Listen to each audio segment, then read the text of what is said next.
There we go. All right. Whew. Had crazy technical difficulties, but we are ready to do the damn thing now. Welcome to episode 7 of the JillStream. I am your co-pilot, Antonio Bryce. I am a comic book creator. Check out my book brand. It's on Indiegogo right now. You can type in cardpress.com and it'll take you right there. And we are also streaming live to the good folks at Planet EJOBN. Let me put that up on the screen. Boom. So if you're watching on another platform, go to Facebook and type in Planet EJOBN and, join those groups. If you're a geek, go holler at them, get in there. That's where the action is there. But let me introduce my lovely co-host there. The reason for the season. She is the Jill in the JillStream. Jill B. Pill, what's going on?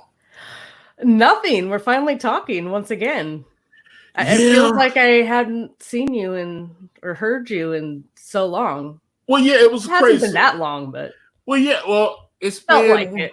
What was it? Oh, well, we did the JillStream last week, and then I had Isaiah Washington on. I interviewed him. That if you're on my YouTube, let me do this thing here because people are watching on other platforms. So if you're on another platform, you can go to youtube.com/AkariPress, and you should be able to catch. Go to my Creator Series playlist, and you should be able to see I did Isaiah Washington, the great actor, Grey's Anatomy, and Romeo Must Die, and Crooklyn, and man. Oh my God, I haven't thought about Crooklyn in years. Yeah, he's been in so many movies. Yeah, it's like he's got at least 30 crap. I mean, hell, he was on NYPD Blue. He had a thing on there, Law and Order. New York Undercover. He's been on so many different shows. Like I said, Grey's Anatomy, did like 60 episodes of that. And, but he's got his Fox Nation show, and he was talking about that and everything. So we had fun with him. But we were supposed to come back for Wire Wednesdays. We were supposed to be doing our show where we're still gonna do that. But matter of fact, we'll plan for next Wednesday. I assume. Yes. So we're Wire Wednesday. So we're gonna you watch season 1 of The Wire. Start with episode 1. Go through each episode. Are we just gonna do one episode per episode, or should we do like more I than thought one it would episode? just be. I thought we do one and then come back to next. But do you want to? I thought maybe the first one we should do maybe more than one, but I don't know. It's up to you. I don't really know either. Maybe we should just watch the first slew of them. Yeah, what I want to do, where the conversation goes or how long it takes. Yeah, what I kind of want to do is I want to watch and then just kind of go along with it as we go. It's like kind of set it up. It's like, okay, McNulty's doing this. Boom, boom, boom. Watch the episode, like the people can watch on HBO On Demand, HBO Max, or whatever streaming, and they can watch it along with us if they choose to. And then the show episode's over, and then maybe 15, 20 minutes of us actually talking about the episode. Yeah. And then we end it, and then, that would be the show. So Wednesday, we're going to do first episode of The Wire and talk about that. Yes. And maybe, talk about other stuff about The Wire. There's already, I don't know about the first episode. I'm going to have to rewatch it, but there's already moments in the first season that I definitely want to talk about. Oh my God. There's some really funny moments too. But The Wire is kind of one of the reasons why I wanted to do this particular episode. This particular episode is called Worst Ending Ever. So we're talking about television shows. And there was an article on CBR. And the basic premise was there's a hashtag going where people are talking about, oh God, I remember this episode, and I thought the series was great, but they kind of shit the bed when they ended the series. Uh-huh. I saw someone mention How I Met Your Mother. That I never cared for that show. I never watched that show, care. But when they described the ending, I can understand why it's like. I've looked into that too before. Like, how to do that? Yeah, I was like, that does My seem Name like is it kind of Earl. sucks. My Name is Earl was one that I saw come up. And I used to watch My Name is Earl. I used to watch that show every week. I used to watch My Name is Earl. So I love My Name is Earl. My brother-in-law, same as you, obsessed with that show. I never watched it though. Funny. My Name, Chicken Man, all that kind of stuff. So I was like, My Name is Earl was hilarious, because the whole thing about karma, because I actually believe that, like, if you put out good stuff will come back to you. If you put out bad will come back. I do believe that, how you treat it's like people. a transference of energy sort of thing. Like, that sounds kind of hippy dippy-ish, but I kind of believe that too. Like, if you're putting positive energies out there, and you attract positive energy, Because if you look at the premise of My Name is Earl, it's kind of weird. He only won like $100,000. He scratched off a lot. Him and his girl broke up, and he scratched. He went and bought. He was like, he had like $1, and he went and scratched off a lottery ticket, won $100,000. So all of a sudden he had $100,000, which isn't really a lot of money, especially after you take the taxes out and everything. Yeah. In America, that doesn't really go as far as you'd want it to go. Yeah. So you think about it, but this guy's like, he was living in hotels and trailers and stuff. He really didn't have, so $100,000 to him, he was able to live comfortably. Yeah. And it's him and his brother and his wife or ex-wife. And they've got a son. That blonde chick, right? That yeah. What her name is. Jamie, I can picture her though in my mind. Yeah, she's a hot chick, but anyway, she, they had a kid together, and then she apparently started cheating on him with the crab. Not, I said Chicken Man earlier. It's Crab Man. There's a brother that worked at one of the local bars or whatever. They called him the Crab Man. Had crazy hair and everything, the whole deal. And Crab Man was apparently messing with Earl's woman behind his back, and they had been having problems or whatever, but still kind of loved her and everything. Jamie Presley, all right. Yeah, I just was looking at that. Yeah, appreciate that. Thank you. All right, Jamie Presley, that was her. Awesome. All right, thank you, Alicia. I appreciate that. Yep. All right, so okay, yeah. So basically, Jamie Presley's character, she was kind of, she was like trailer park girl.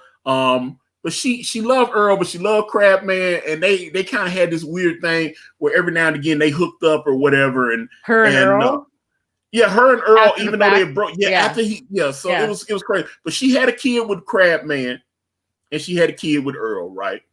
So in the ending of My Name is Earl, here's the reason why the ending of My Name is Earl sucked so bad, because it wasn't meant to be the ending. It was the season finale.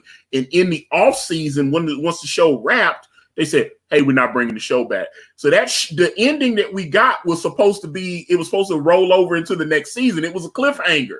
So that one almost kind of doesn't count then, in a way. Like, there's a caveat to that one. It's like, it's the ending, but... Yeah, I wish NBC had let them at least come back and close. They let Married with Children come back and close, and trust me, and you'll never find a bigger Married with Children fan than I was. Really? And the way they brought by the time Married with Children went off the air, it was time. How many seasons? That was a lot of like seasons. 20 seasons. It was crazy. On a long time. Yeah, it was on for a long time. Yeah. Married with Children was on for a minute. And did they all four stay the whole time? Like the family, the Bundys did, but then like Marcy's husband left, and they brought in the dude from Happy Days, Ted. Yeah. McGinley. Yeah, they brought him in, and it was just like guy who closes out every show he's on. There was a YouTube video, and it was like, if you want to kill a show, bring in Ted McGinley. But then I saw some people in the comment sections on the video, and they were like, actually, like, he went on the Love Boat. That show went on for another few seasons. He was on Happy Days, and it ended. It kept going for a few more seasons. Yeah, even the legendary Fonzie Jump the Shark episode happened when Richie Cunningham was still on the show. Ron Howard was still on the show when that happened. He hadn't left at that point, and they're acting like, the Jump the Shark, and then the show got bad. Yeah, Happy Days kept going. It just became a joke of itself, though. That's the problem. So yeah. But Married with Children was awful at the end. But My Name is Earl. The ending was, you found out that the black son that Jamie Presley's character had was actually Earl's. They did some kind of weird blood test, and they found out that both kids was his. Was he like mixed race or something? No, it was. That's why I was saying, because the way it had it set up, it was clear that the white kid was Earl's, right, and the black kid was Crabman's kid. And then they did the blood test, and they said, "Wait a minute, the black kid's not actually Crabman's; it's Earl's." And it was confusing. No. I bet it was going to come back and it was going to be like a mix-up or something in the blood test. Well, the producer, by the end of the next season. Yeah, the producer actually came back and he actually explained how the show was supposed to, he was going to fix that, because people were so pissed off by that. But what did he say? That's why I have to find it, because he was trying to explain. Okay. He was trying to explain, so I don't want him, because like I said, it was. But was it really in his mind? It was Earl's kid. I don't. He had another. Like I said, I had to find it, because I was just like I said. So my name is Earl. That ending. Yeah, like I said, there's so many. Like I said, they mentioned another one I saw was that '70s show. By the time that '70s show got at the end, it was. I have no clue. How did it end? Did it say how that was? Because what was it? Fez and Jackie got together. It was, really? That was weird. Yeah, the whole thing was stupid. That's what I'm saying. It didn't end Wilma Valderrama's character, and it was like, I never really loved that show particularly, because it was her character, Jackie and Ashton Kutcher's character, and it was Donna and Topher Grace's character. Those were the couples, and they were supposed to, Well, and then she got with Mr. Scientology. I can't remember his name. Yeah, the whole thing got blonde with curly hair. Anyway, my '70s show. Who cares? Who gives a shit? Yeah, like I said. So, like I said, when you follow the hashtag, it's on Twitter. There were a lot of. Well, what was the first one? Like when you saw this happening for you, what was the first one that came to your mind, or like a TV show that ending freaking sucked? I hated it, because I know mine. 100%, I know mine. Get a Life with Chris Elliott. I actually like. I don't know how it ended. It got canceled. I'm pretty sure I've seen every episode. I really like Castle. Definitely, I agree. Castle had an awful ending, but that was because that chick decided she didn't want to be part of the show anymore. Oh, really? And they had built this whole thing. They got married and all of this. She was like, I don't want to be part of the show anymore. They did. So I never watched Castle, but I love Nathan Fillion, but I never watched it. So and I was watching Nathan Fillion on Firefly. I love Firefly. So okay, so that's one of them. That was my number one. So we got 4 shows that I really want to break down today. One of them is Lost. One is Game of Thrones. The other one is Dexter, and the 4th one is The Sopranos. So those 4 are the focus of this particular episode of the JillStream. I want to talk about all 4 of those. So and I'm sure we'll go off on other tangents as well. Yeah. But those particular 4, Lost, Game of Thrones, Dexter, and The Sopranos. Those, when I was following the hashtag, those 4 came up the most. So that was I didn't, like I said, okay, but let's start because as I was talking to Jill didn't watch all the other shows, but I know she watched Lost. So that's the main one. So let's start with Lost. Well, I've seen all 4 of the shows. Okay. Enough to and I definitely have thoughts about Game of Thrones. To me, there are caveats with that as well. I'm a book reader for that, so I have strong thoughts there. But Lost. I love that. I think it's one of the best pilots of television. Oh, yeah. I was super excited when they were promoting it, and it had all the website stuff, all the secret websites. Did you know, like, you could go to like oceana.com and it was like you could click on things and there'd be like little clues. Of course, it all ended up being, you could call. All sorts of stuff. But of course, it's all bullshit, guys. Okay, but it was fun, and man, that pilot is so great. It was a great 2 hours of television. That and the Twin Peaks pilot are probably my favorite pilots. Nip Tuck ending. I agree with the Nip Tuck ending. Never saw Nip Tuck. Oh God, never saw that. Oh, everyone's coming up with all the shows. That's the whole point. Okay, so Lost is great. The thing about Lost, though, is it got screwed over by the writer's strike, that it had to take off however long it did. And then when they came back from that, even though before that it was kind of going off the rails too. Yeah. And they always said, well, I don't know if they said they knew where they were going, But by the time it got to the end, you knew that was complete bullshit. Okay, as far as the actual story of the show. Okay, so Lost was it was really strong, and then it started to dip, and because ABC had renewed it for like 4 seasons, it was such a huge ratings hit. They gave it like 4-season extension, and then the ratings like plummeted, and they were like, oh shit, why did we renew this? Terrible. And so at that point, but then the writers went in and they tried to fix it. And this is when they got like what a lot of Lost fans will say was one of the more critical periods of the show, where they actually got off the island. Because that season where they got off the island, I thought that was some strong writing. That was really strong. It's one of those weird, like when at the time you're kind of like, okay, this is happening. Where's this going? So it's very intriguing. Oh yeah, I got interested in it again. It got weird when they brought the others in and all this stuff. Okay, you got the polar bear. They started bringing in all these other fringe characters. I think it went downhill after Penny died. Okay, because so at the end of season 1, you have the light with the hatch coming up, and you're like, oh my god, what's happening? And so you're totally into season 2.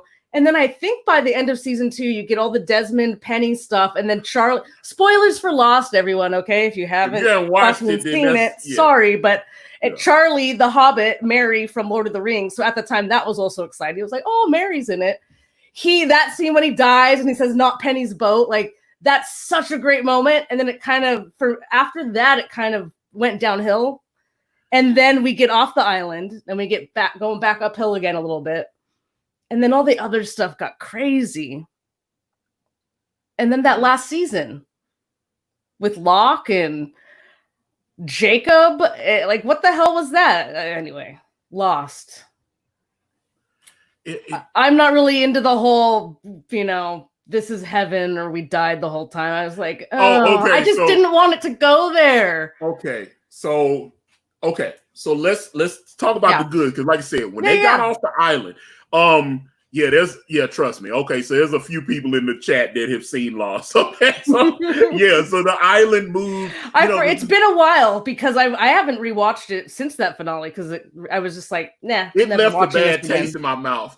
But I remember my ex, and I was trying to explain. She actually started watching Lost. I told her, she didn't believe me how bad it was, and then she got to the end. She's like, ending was confusing. You're right. It was all on Netflix, and she watched it. She sat there and watched the whole damn thing, and she's like, "It's easy to get sucked into because it is good." Because she was like, "Yeah, there was some really." It was like when it was good, it was amazing. Yeah, and then it just there are just certain episodes that are just wonderful. What about when they did the time travel thing? When they went back in time and when they like turned they got to the thing and they turned the wheel and all that shit. I don't know. I feel like I'd have to rewatch it to really talk about it because it has the chick that Sawyer, because Sawyer was in love with. Sawyer was in love with the blonde chick, but he was Juliet. Juliet, and he was also in love with the chick that was in love with. I can't Matthew Fox's character, Ant Woman or whoever the. Yeah, she's an Ant-Man. I can't remember her name right now. What? Damn, her, Jack and Sawyer and Jack Sawyer. Jack Sawyer, Locke, Juliet, Ben. I love Locke, and then they screwed Locke up, so they got that whole thing got weird too. So and then him and Walt's relationship was so interesting, and then because his dad got. Oh, here's the other thing that I had mentioned to you. So in season 2, they find the tail end of the plane, and we start getting all the stories with the tail end and Mr. I can't remember his name. Super popular character that ends up just dying by the black mist because him and that other chick. Adebisi on Oz. Yes. I love him. Yes. He's got an Adewale something. Yes. He's got a name. Yeah. And, they got like busted for drunk driving or something, and Disney and ABC were like, they're fired. And like all of that storyline just basically got dropped. Yeah, that was kind of the first, like, oh, that fucking sucked. Because they had chick from the Fast and the Furious on there too. Yeah. Whatever her name was. She definitely got she got kicked off the show because she got a DUI. They were filming in Hawaii. He got kicked off too. That's why he got killed off. I don't remember what it was for. They just wrapped that whole thing up. It was weird. And I was excited when he joined the show because, like I said, I used to watch Oz religiously. That's where Mr. Echo. That was his character. Yeah. He was that's him. I found him and Christopher Maloney on that went on the Law. He's coming back in Law and Order. Whatever they got a new Law and Order. There's a new Law and Order coming up, like called Special Crimes or some shit like that. That sounds SVU related. Yeah, it's spinning off of SVU, but he had obviously left. I prefer murder stories over rape stories. But in my Law and Order, they're saying somebody in his family is gonna get killed, and then he's gonna come back, and that's how he's going. Yeah, he had like 4 kids and all this kind of thing, and he got divorced from the whole. He had been those shows. Some of those Law and Order shows, they're great, but when the show runs for like 16 years, you start repeating. You either have to kill characters off and bring them back in and stuff like that. So, but Christopher Maloney, anybody that watched Oz knows Christopher Maloney is. I mean, that dude's brilliant. He's a good actor. He can do anything. The work he did on Oz, I mean, I would put it like, I think like any of the, I watch a lot of British television, and I think those guys, like BBC actors and stuff like that, I love, like when we were talking about Broadchurch a couple weeks ago and stuff like that. I think Christopher Maloney, he's so good that he could act on like BBC television. Totally. That's why I'm saying the work he did on Oz was so strong.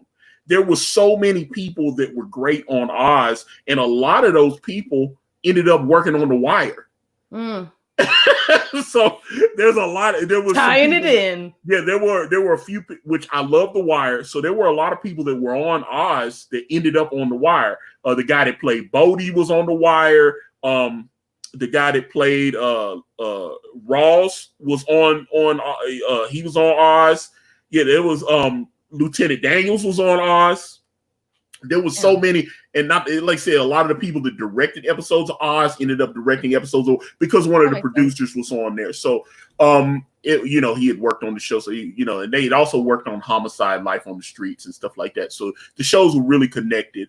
J.K. Simmons, yes, the Academy Award winner, J.K. Simmons. This was the first time I ever saw J.K. Simmons, and I mean, I'm happy that he has an Oscar because, Oz was definitely pre-Sopranos, but Oz was so strong, and a lot of people sleep on Oz. It was so strong. I've never seen the whole series. Oh my God! My dad was a huge fan. I just never sat down and watched it.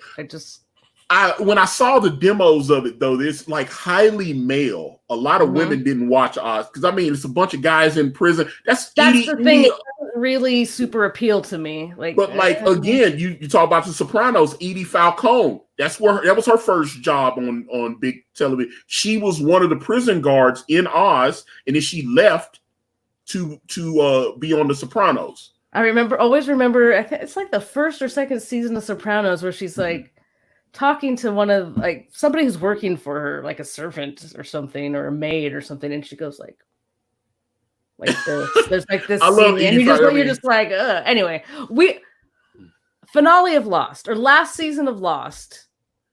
Thoughts? Well, like I said, okay, so it was starting to get weird.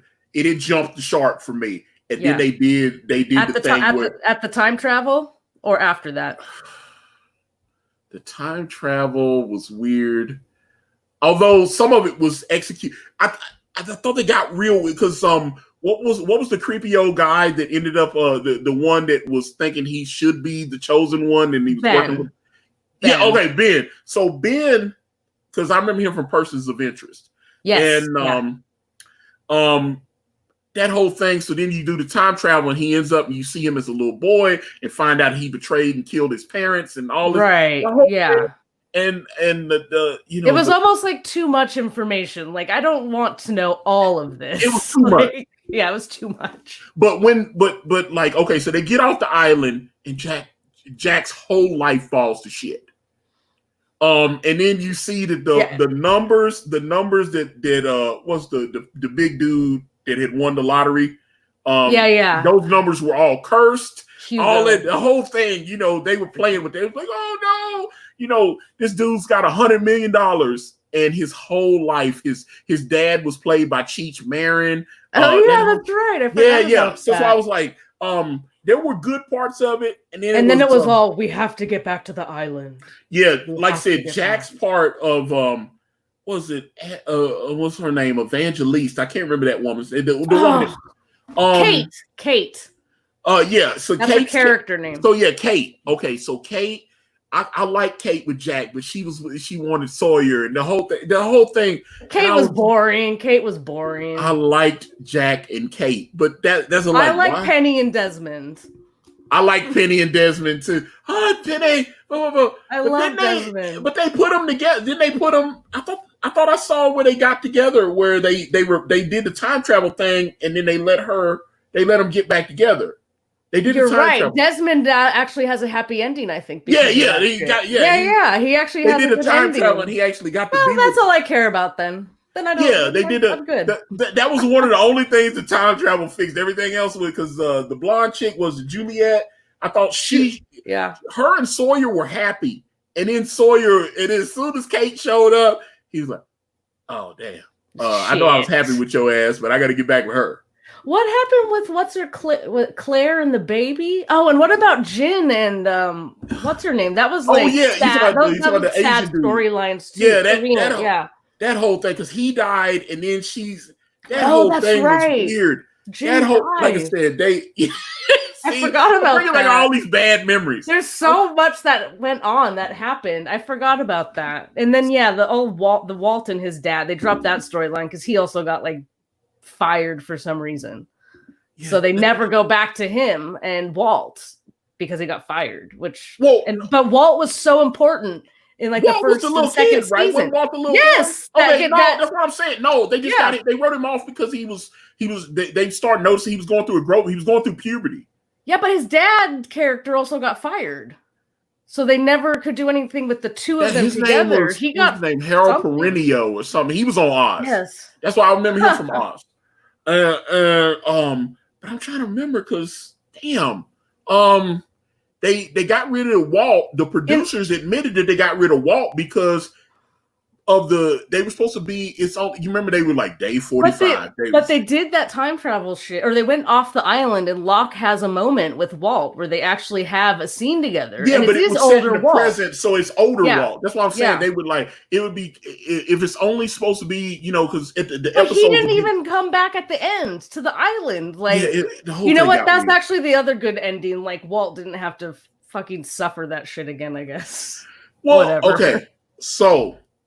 So were they dead or were they not dead? The they never explained that.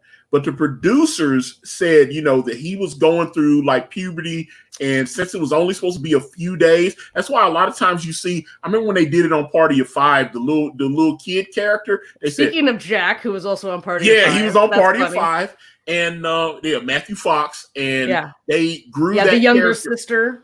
Yeah, and I was like, all of a sudden the kid was he was maybe a little 2-year-old, and all of a sudden the baby. 6. Yeah, he was 2, and then he was 6 and in school and shit. And I was like, why did they do that? Because they had these 2 twins. They didn't want to deal with the baby, probably. Yeah, and they were like, okay, they had been on for 4 years, and they were like, okay, I don't know what to do with this little kid anymore. So let's bring in an older actor and just say, okay, he's progressed mysteriously. I thought they should have kept the same kid, and it really ticked me off when they did that. But I enjoyed Party of Five for the most part. I watched some of it at the time. I watched, but that's where we got Jennifer Love Hewitt, all that kind of stuff. But they admitted on Oz that's why they wrote Walt out, because they felt they were like, okay, he's going through puberty. We're only supposed to be at this time on the show. We're only supposed to have been on the island for 60 days. And even though at that point we'd been shooting for 2.5, 3 years. So he's clearly getting older and his voice is getting deeper and all this.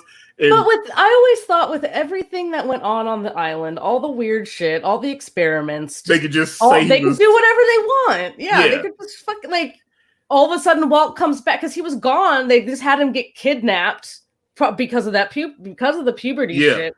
So he's like off the television for a good amount of time. They could have just and then they have that. I think that's at the end of the second season where they rescue Walt on the boat and everything. And then like they're on the boat and they're gonna escape. And then anyway, they could have fucking figured it out with Walt. Okay, that was very disappointing with Lost. Yeah, and so but that was weird. And then he show up. I thought with Mr. Echo, I thought he showed up for one scene or something like like a warning, and then he was like, yes, I remember that. I was like, okay, they brought him back. He was like, and then he was gone again. You know? Like a vision or something. That they did that, and I was just like, okay. And didn't he have something where he was like? Yeah, that's what I was. Go in the water. It was like they were doing stuff. You know, like I said, polar bears. It was a zoo, all this kind of stuff. And it was super fun, but they just didn't know what the fuck they were doing. And who was I can't remember the name of who was the guy that was the leader of he was the unofficial. He was the leader of the island. Jacob. Jacob. Okay. So Jacob, they kept talking about Jacob, and you never saw him, right? Yeah. Until the end. Yeah. Okay, so then I hated that. I hated that. Okay, the Jacob storyline. Yeah. And then you realize that Jacob's been watching all of these people their entire lives. Right, which is total bullshit. Okay. He interacted like he shows up at the hospital with Jack. He's so dumb. Yeah, it's like they just shoehorn all that in like the last half of the last season. Or that whole season. That was total crap. And let me see. Hold on. Let me get that one. Let me see. I would like to have seen Lost from the dog. I actually would have too. Walt's dog, like definitely. Like Lost was the type of show that needed a set amount.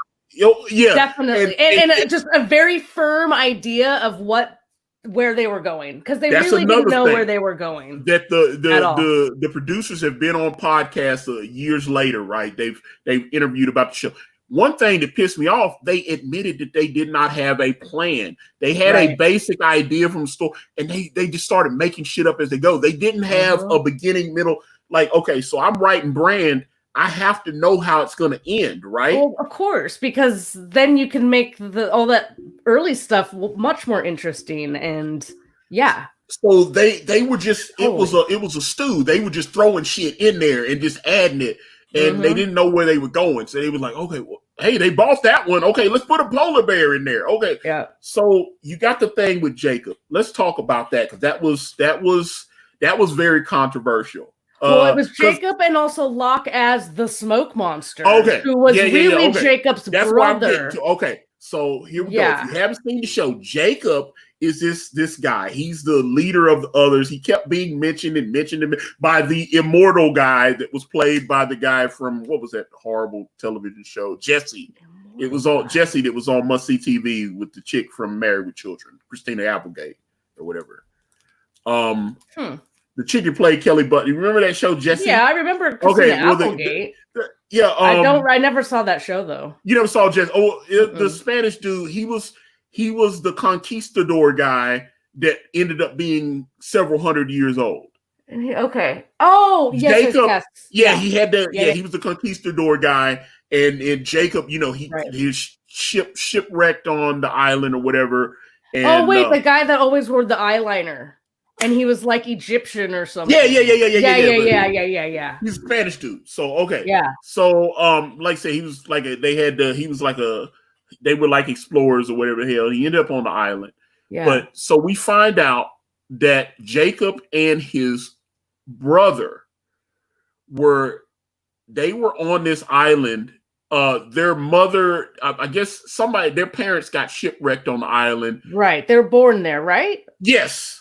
Yeah, she was pregnant, and the woman had to go into labor on the island. And the woman that was played by, she was on the West Wing. She's an Academy Award winner. CJ Parker. She was the tall one. Yeah, she's really tall. Can't remember her name. Her character was CJ. And they've got that show on CBS called Mother. I can't remember, but I don't remember her name. Anyway, yeah, continue. But yeah, she was the guardian. She was the watcher of the island. Oh man, this is shit I like blocked out. That's what I'm saying. Shit. Okay, so she was on the island. She murdered Jacob and the twin. Samuel. Okay, Samuel. Yeah, okay, because there's a lot of good shit in the chat. So I want to get well, thank you, Allison Janney. Allison Janney. Okay, Allison Janney. Yeah. Okay, so Allison Janney's character, she was the watcher, and Ryan told they didn't give enough closure to Lost Island. Ultimately, didn't have any bearing on the ending. They could have all worked at McDonald's. I agree with that. That's what I'm saying. So, well, that's why they tried to shoehorn in the whole Jacob at his like bell tower wheel. Yeah, the prism, whole thing. Like strings of life bullshit. But what about when you go to the control panel of the island? Yeah, you got to move all those symbols in the right place to move the island to a different. Okay, move this over here, do this, and so you can control where it goes and all this kind of thing. So go back. Remind me again. So Allison Janney killed. She murdered the evil kid. I can't remember. No. Okay, so the smoke monster kid was actually the good kid. Okay, yeah. So that's right. That's right. Ended up. That's what I'm saying. He was the good one, and Jacob was the bad one. This is so. They put all this stuff in the last season, which had nothing to freaking do with anything else we had seen in the previous season. And they're bringing. Okay, so everybody's coming back to the scene. Everybody, we gotta go back. We gotta go back. Yeah. And so, like I said, everybody went. Although, like Kate's character seemed like she was raising.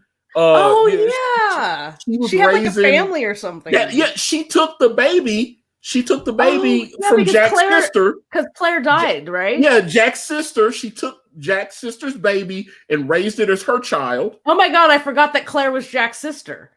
I forgot that. No, I was like, Jack's sister? You mean Claire? I'm like, oh my God, they're the same person. Yeah, Claire. Okay, so Claire died. The Australian chick. Yeah, because she was Jack's half sister. Oh my God, I forgot about that shit. See, there's so much in Lost. That's what I'm saying. There's so much to unpack on this. So, and I would have liked the dog's perspective. So Allison Janney. Okay, so Claire's sister baby was raised by Kate. Right. Her and Jack ultimately did when they went back.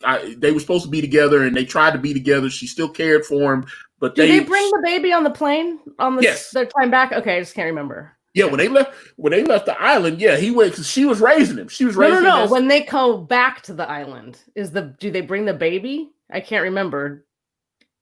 I don't think they brought him. Okay. It doesn't matter. Just I'm trying to remember. They may have though, but everybody. I know they had to bring because the whole point of Locke was dead. But Walt didn't go. Walt didn't go back. Yeah, it was kind of confusing because they had bullshit. And I mean, Locke was dead, and they brought his body back. Remember, they brought it back in a body bag, and then when they brought him back, he rose from the dead. Yeah, yes, the smoke monster. Yeah, he died. Yeah, that's why. But that was the trick. The smoke monster could not cross into that one area, but Jacob had told the immortal dude, hey, this Locke guy is special.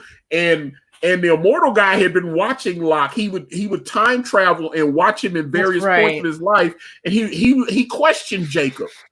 And he questioned Jacob, and he says, Jacob, are you sure about this guy? I've been watching him his whole life, and he doesn't seem special to me. Because he's a total loser up to the point of I forget because he was in the wheelchair. The whole thing, remember Sawyer killed his father and all that. Yeah. Oh my God, so much shit. Because he had ruined Sawyer's entire family. He had slept with Sawyer's mom, and his dad found out, and didn't his dad kill his mom or something? It caused something tragic. Yeah, the affair caused a lot of trouble in Sawyer's life. I think it caused Sawyer's father to do something to his mom, and he went to prison, and then Sawyer grew up in foster homes or whatever, and became a thief and was doing he became this con artist, and it all struck from Locke's dad sleeping with his mom.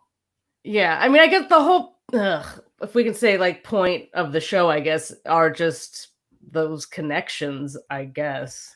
No, Bob, you're absolutely right. Samuel Yeah, Samuel took over Locke's body. He wasn't a shapeshifter. He actually, that's why they had to bring his physical body back to the island so that he could live in. The body didn't have a soul anymore, so he could take it over. It got all very ridiculous at the end. But that allowed Locke Samuel, because Samuel was barred from crossing. They had a magical barrier. Right. That was blocking him from, because he said, I'm going to kill you. And it was, okay, I got to say this one time, Dr. Johnny. It's not funny anymore. You got to if you come up with some funny shit. Stop highlighting it then. Yeah, I guess like, cause he keeps doing the thing. And I'm like, I don't want to have to block him and time him out and stuff, but it's not funny. So if you're not funny, stop doing it. I was like, it was funny the first time, and then I was like, come on, man, you got to come up with some new material. I'm not sure it was even funny the first time. Yeah, okay, but I'm just saying, I thought I chuckled, but I'm not chuckling anymore. So I'm like, come on, bro, come up with some new material. If it's not, then I got to move on from it. Is there anything else to even really say about Lost? I mean, the ending was they all got back. Yeah, Locke came back. He booga. He came back from the dead. And then Immortal dude was like, yeah, and it was like, it's clearly a different Locke. Locke's personality he was always questioning, but shit was happening. He was always miracles. All this stuff was happening. Yeah. Locke's character was about hope for me. He was always about hope. And then when he came back from the dead, he was a darker character, obviously, but he was the shadow creature. Yeah. Oh, he was a smoke monster. He wasn't going to be Locke anymore. Yeah, but I loved Locke. Locke had the worst. Remember when they did the episode with Kate Segal from Sons of Anarchy, Married with Children? She was his love, and he was going to marry her. And then see, that's why I was like, yeah, Katie Segal. I forgot she was in it too. There is good stuff. They had. It's hard for me to recommend the show. It's hard for me to recommend the show, even though there's good stuff along the way. It just gets more and more disappointing and annoying. Yeah, so obviously his con artist father comes. He finds out he needs a kidney. And then Locke's like, yeah, I'm gonna give you a kidney, even though you were a shitty father and never cared about me, but you're being a good person now. So at that point, he gives him the kidney, and then his father's like, I don't give a damn about you. You're a piece of shit. That's why I left you. You're horrible. I don't care that I'm your father. And then he was like, and then he pushed him out the window. I remember they got in a fight, and he pushed him. Yeah, Locke, that's how Locke got paralyzed. Locke, boom, pushed him out. Boom, he fell out. He's paralyzed for the rest of his life. He gets on the plane, goes to the island, and all of a sudden he can walk again. The island healed him. Like I said, Locke was one of my favorite characters on Lost. Yeah, he was very mystical, spiritual in those early seasons. And the actor, I can't remember the actor's name, but I've seen him on so many shows. He's a brilliant actor. That dude is brilliant. I can't remember his name. The guy that played Locke. Is he in RoboCop as well? I'm thinking of a different guy. I remember he made an appearance on Star Trek: The Next Generation.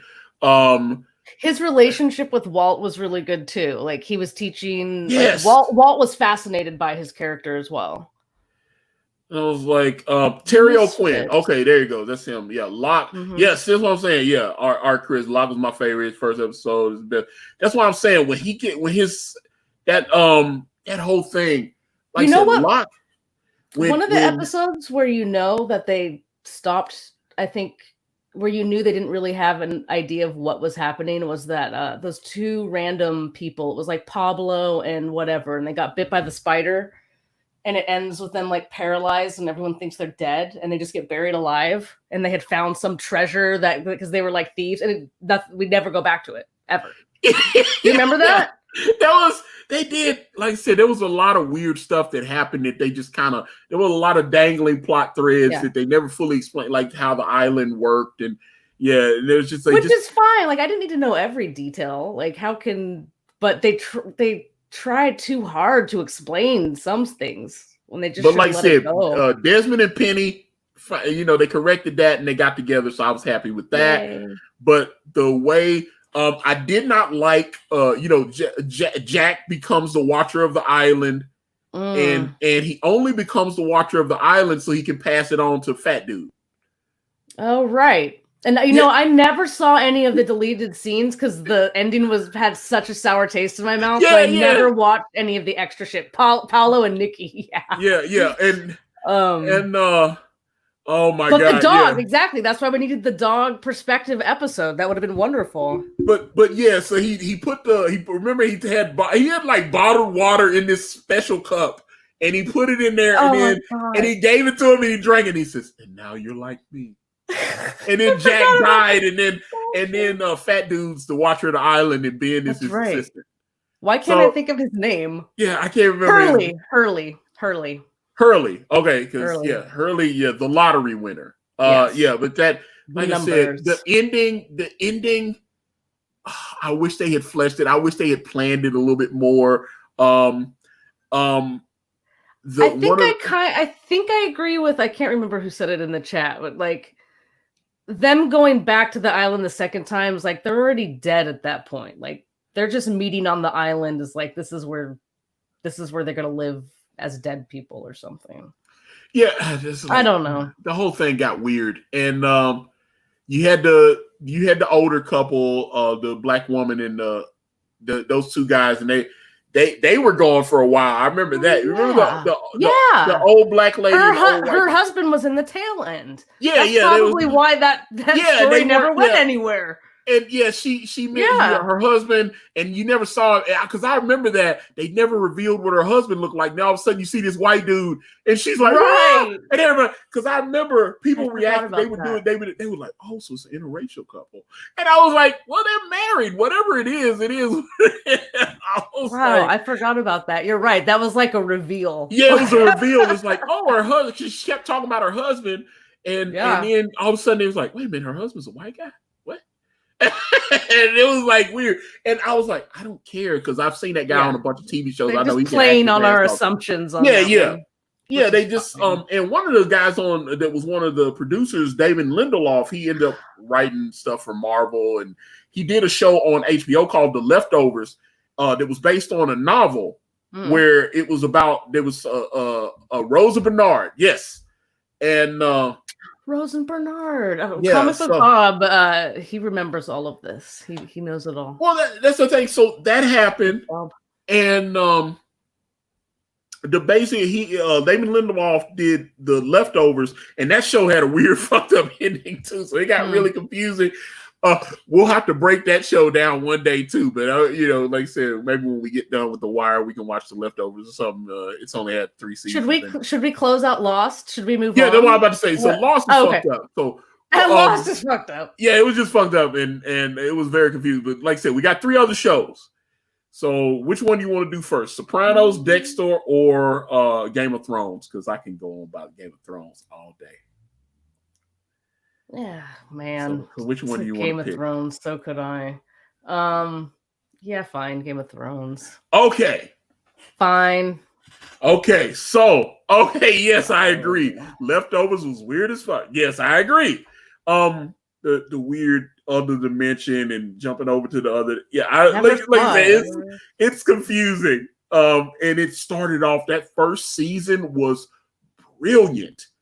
That first season of The Leftovers was one of the finest seasons of television that I have ever seen, period. Second season got very confusing. They expanded more into the religious stuff, and it got really strange. They had that group, the Hateful Remnant, that they just sit there and smoked and wore white all day and all this, and there was a murder. Do you have to know religious stuff to understand it, or does it have its own lore? I don't think so, but it's very important because obviously the rapture is talked about in the Bible. So if you have to, so when you have what they said, I usually don't connect so much with shows like that because I don't know the Bible and I don't. Those references don't connect for me. 7% of the world's population disappeared, just vanished, and including one of the women, one of the main characters, that she ended up going crazy and joining the Hateful Remnant. She was pregnant. She was a couple months pregnant with her husband's baby. They already had like 3 other kids or 2 other, I think 2 other kids. And although her son actually wasn't her husband's, she had just been with him since he was a little boy, and she met him and he just raised him as his son. But the daughter was theirs together, and then she was pregnant with another baby, and she had just had the ultrasound, and then the rapture happened, and it actually faded her fetus out of her body. I was going to say, did the baby get raptured? She was actually pregnant with a child, and the fetus disappeared in the rapture. She had a rapture miscarriage. That's crazy. It was crazy. I couldn't believe that. So that's why she would. It was, and that's but like I said, this is Damon Lindelof again, one of the producers of Lost, and that show, like I said, got very strange. So okay, so another show that I thought was brilliant at first, and then it got strange. Game of Thrones. Yeah, I've talked to you about this a little bit before. I am a book snob when it comes to Game of Thrones. And I think it was the 5th season where I kind of just I tapped out. I was like, I'm not watching this. They were running out of stuff. They were almost I was like, they don't know what to do now that they have no book material. Like they really had no clue. The 5th season was covering stuff that had happened in A Dance with Dragons. And they were running, and the 2 Game of Thrones ran out of books. But they ran out of books, but also the dudes, the Dan and Dans, whoever the hell they were, they weren't creative with what was left and how we'll get to it, but man, those last seasons were sped through. Well, you can be that guy, Bob. That's why I'm a book snob when it comes to Game of Thrones. And like when the first season, I was watching it with Yule, and I was just like, man, like God, the books are so. It's like they're already cutting characters I love, and there were characters that are in the books that aren't in there. Oh, tons, yeah, tons. And then, well, thank you, Eminem. Thank you. But that's the thing about the Game of Thrones books is, if people think the show is confusing, the books have so many characters. Yeah, there's so many things going on. Matter of fact, like they changed Sansa, that's when I Euron Greyjoy apparently is a badass in the books. He was Euron Greyjoy is 3 different characters in the book. They're brothers of the Iron Islands. Theon's dad was the king, and then he had three brothers. One of them was like the more religious-y type. Oh, dude. They combined 3 different characters. In the 4th book, which a lot of people don't like, but I like. One of the brothers is on his way to go get Dany to claim her as his own bride, and there's all this sort of like now I can't remember, but like magic stuff going on with like, what's her name? There was supposed to be a horn. There's a horn. There's all sorts of shit that's going on that has not been resolved in the books. Duh. But the TV show itself. They changed. Oh, of course, and that's to be expected. It's to be expected. Okay, let's keep it a buck. First 4 seasons of Game of Thrones, hot fucking fire. Loved it. First 4 seasons. Parts of season 5 I thought were good. I thought was okay. Yeah. It wasn't perfect, but then we got into season 6. Season 6. See, I don't think I watched season 6. Oh. I think I tuned back in on season 7 because they changed. So Sansa in the books is not with Ramsay Bolton. Sansa got raped. That's the character in the book is actually a fake Arya that is being married. Anyway, that doesn't even really matter. But they upset me because they changed Sansa. That was like Littlefinger was keeping Sansa safe. He was keeping her safe. She didn't get raped like she did on the show. Keeping her safe, yes, but also very much keeping her close to use her because he's also grooming her to be this like leader because he wants to he's always been obsessed with her because she looks like Kat in the books. So like there's this weird creepy thing going on in the books. But Sansa at the same time is really grows with Littlefinger in those books and kind of she starts becoming stronger. But that's where we leave off with her in the books. Her with Littlefinger. with anyway. So okay, yeah. So and then there was all the stuff like Arya. I know she became a faceless man, but she also was a ward where she could, because her and Namibia or Nibia, whatever Nymeria. Okay, yeah. Yeah, the show did the wolves dirty as well. Yeah, the whole thing got, because she was able to warg into Nymeria, just like Bran's able to warg into, what was it? His Bran can like warg into anything. That's like Bran's special ability. But the idea, like, there's a lot of hints in the book that like Arya has, they're like Nymeria dreams. Yeah. And Jon has the same things with Ghost. He has these wolf dreams. And it's not made specifically clear, but it's pretty obvious that they're warging into their wolves too in the books. Like it's pretty clear. And then there's also a lot of hints that get dropped, or it's really intriguing to think about, like, if Sansa and what's his face had kept their wolves, like what their connection to their wolves would have been. I can't remember the older brother's name right now. Shit. And why do you think his name? Well, he comes from this place called the Little Fingers. They're like a bunch of little lakes. That is actually where his name came from. But yes, all that stuff. So. That was the first scene, though. I think in the first sexposition scene with Littlefinger, where it's just the two chicks just getting it on, and he's just sitting there watching them. They're trying out to be in his brothel, and he's just sitting there like watching them finger themselves each other, and he's just like talking about some plot that's going on. Fucking Game of Thrones. But there's a lot of rape in the book. A lot of rape.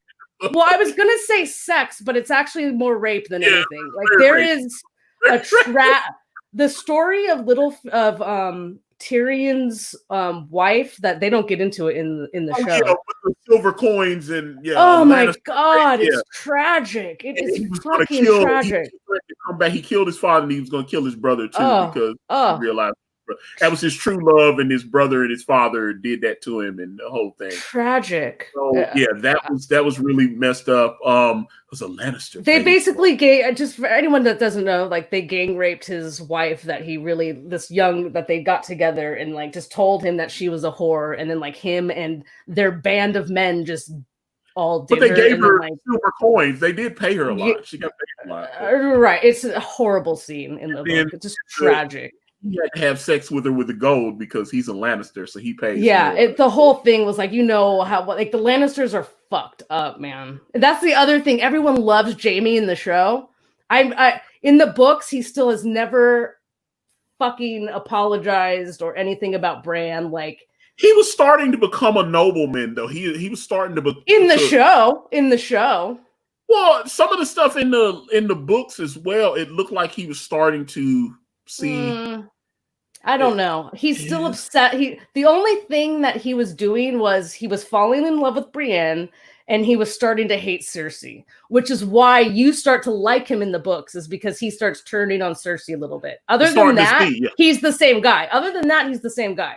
He really is. And so like I said, season 5 started having some problems, but I like the season finale of season 5 where what's the finale? Is it the Jon Snow? Where they were in the free cities. They came in. They tried to what are those?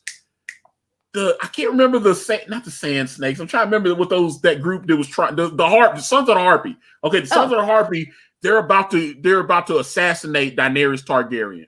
Mm-hmm. And this is when like Jorah saves her life first. He's in the fight, they're in the pits. He's boom, boom, boom, boom, boom, boom. He picks up his spear. She's looking at him. He's about to throw. They go, holy shit, he's about to throw it at. And I know he's not about to try to kill Daenerys Targaryen, but he goes, go! And then you realize that there was a Sons of the Harpy guy behind Daenerys about to try to murder her. So you're a Dany fan, I take it. Oh, yeah. She's my least favorite character in the books and the show. Least favorite character. But Jorah is one of my favorites. Jorah is one of my favorites. But, Jaime's a total piece of shit, and he still is. He still is. Yeah, and I agree. That's what I'm saying. It looked like Jaime was starting to turn. He's only turns a corner on not wanting to fuck Cersei anymore in the book. That is it.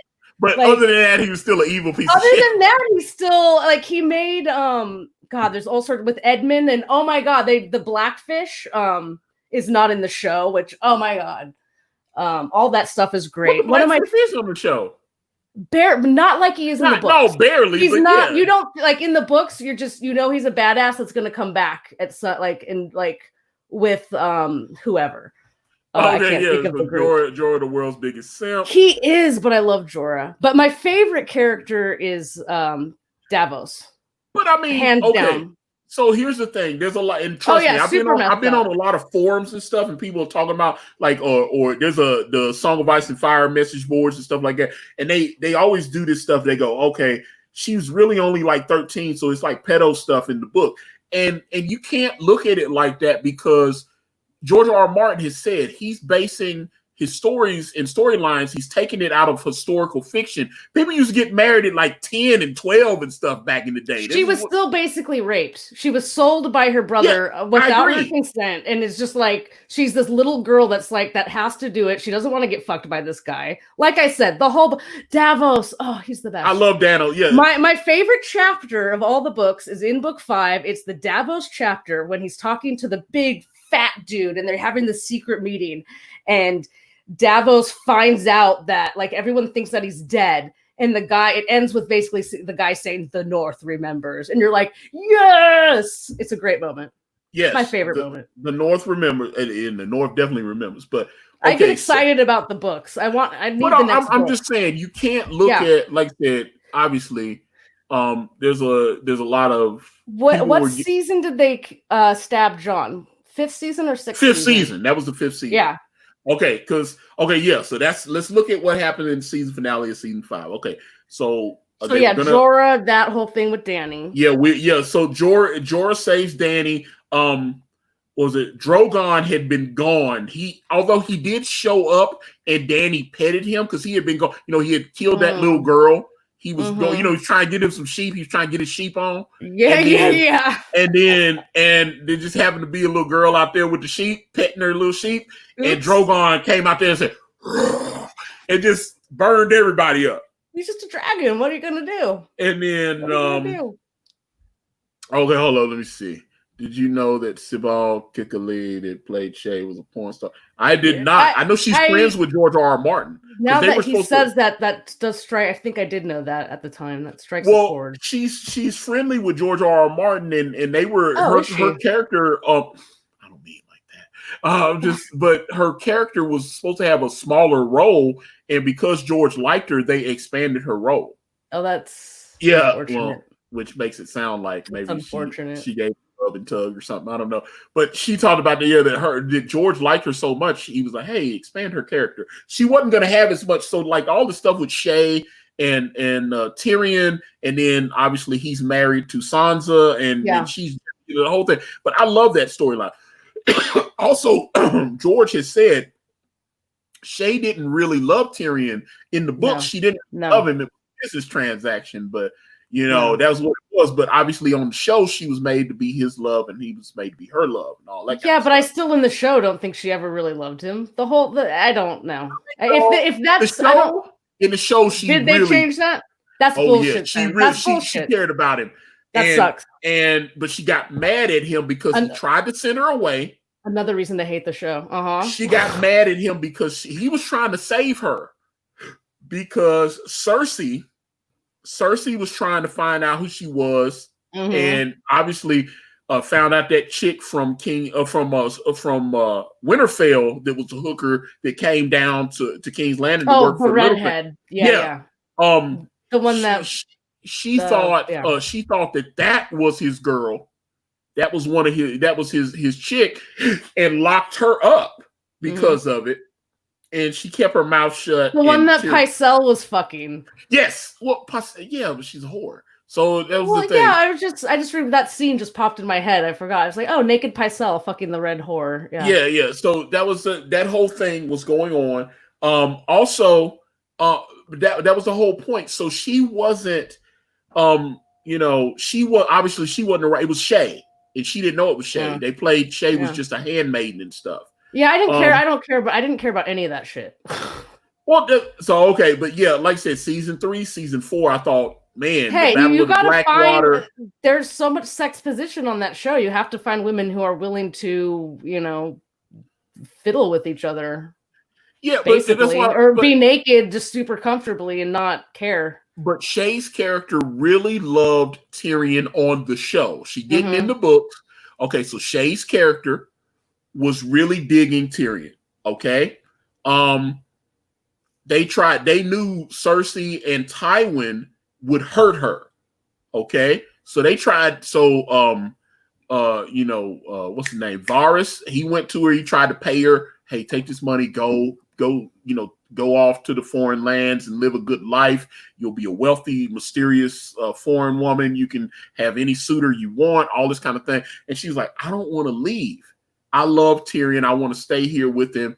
He's like, boom, boom, boom, boom. Obviously, he got accused of killing Joffrey when that whole thing went down. So, okay, they killed Joffrey off. You're reminding me why I stopped watching after the 5th season. Like you're reminding me of all the shit I hated from the show. Yeah, Shay did not fucking love Tyrion. But on the show, she did. I know, but that's why I don't. So they did the trial. That. They did the trial, which was obviously bullshit. And that's a great book moment too, with the Red Viper and all that. Yeah. So great. Okay, well they were very close to the book. This is a fact. This is a fact. I'm definitely going to. I am going to check her out. He's already made mental note. Yes, I am definitely checking her out because I need to. I'm sure she's on the hub, and I am very much looking forward to seeing her. Yes, I'm looking forward to seeing it. But okay, let's. Yeah, okay, I agree with that, Bob. Yeah, they did the trial. Obviously, the Viper. When you've read the books, right, Antonio? I've read some of them. Some of them. So have you? So in the first time you read that scene with the trial, you're just like, you're really hoping that or thinking that the Red Viper is going to fucking win. Yeah, but and he doesn't, and it's great. And TJ Swan is right that Shay got mad because he met. Yeah, and she did, but that's why I thought the show sucked, because it's like obviously they're not in love, and she knows that. But like it's obviously an arranged thing. Yeah, but it doesn't matter if it's arranged or not. A lot of people that were rich married into other noble houses, and they had to produce. So he knows that Shay knows that even though Tyrion doesn't love Sansa, he's going to have sex with her and get her pregnant so they can have an heir. God, see all these reasons. Thank God they killed her off on the fucking show. Thank God. See when she went into the bedroom the night after their wedding night? She went in. She knew Sansa was a virgin, and she went in to check the bed sheets, and there wasn't any blood on the sheets.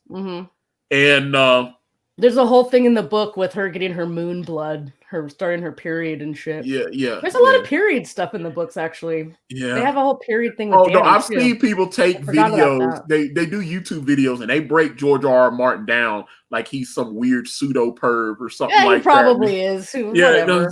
I enjoy some of the stuff he writes about and stuff. I knew about George R.R. Martin because he was one of the writers on Beauty and the Beast, which was one of my TV show. The original one, not that horrible remake on CW. No. My mom was obsessed with that show. I saw it a lot. Like it was always on. Yeah, I love Ron Perlman, who ended up going on Sons of Anarchy and played Hellboy and stuff. But Ron Perlman and Linda Hamilton, who had been in Terminator 1, and obviously she was in Terminator 2, and then that horrible last Terminator, whatever the fuck it was called, where I don't even want to talk about Terminator. The last Terminator. Is that like one of the newest? The new Terminator where they had all the weirdo I didn't see them. Gender neutral, weird. Yeah. That'll be another show. It was all women because they killed John Carter, which was something that was not supposed. Remember, John Carter's the one that's supposed to save everybody. He's the savior, JC. And then the Terminator comes back and kills John Carter right at the beginning of the. And they bring the actor that played John Carter, Edward Furlong.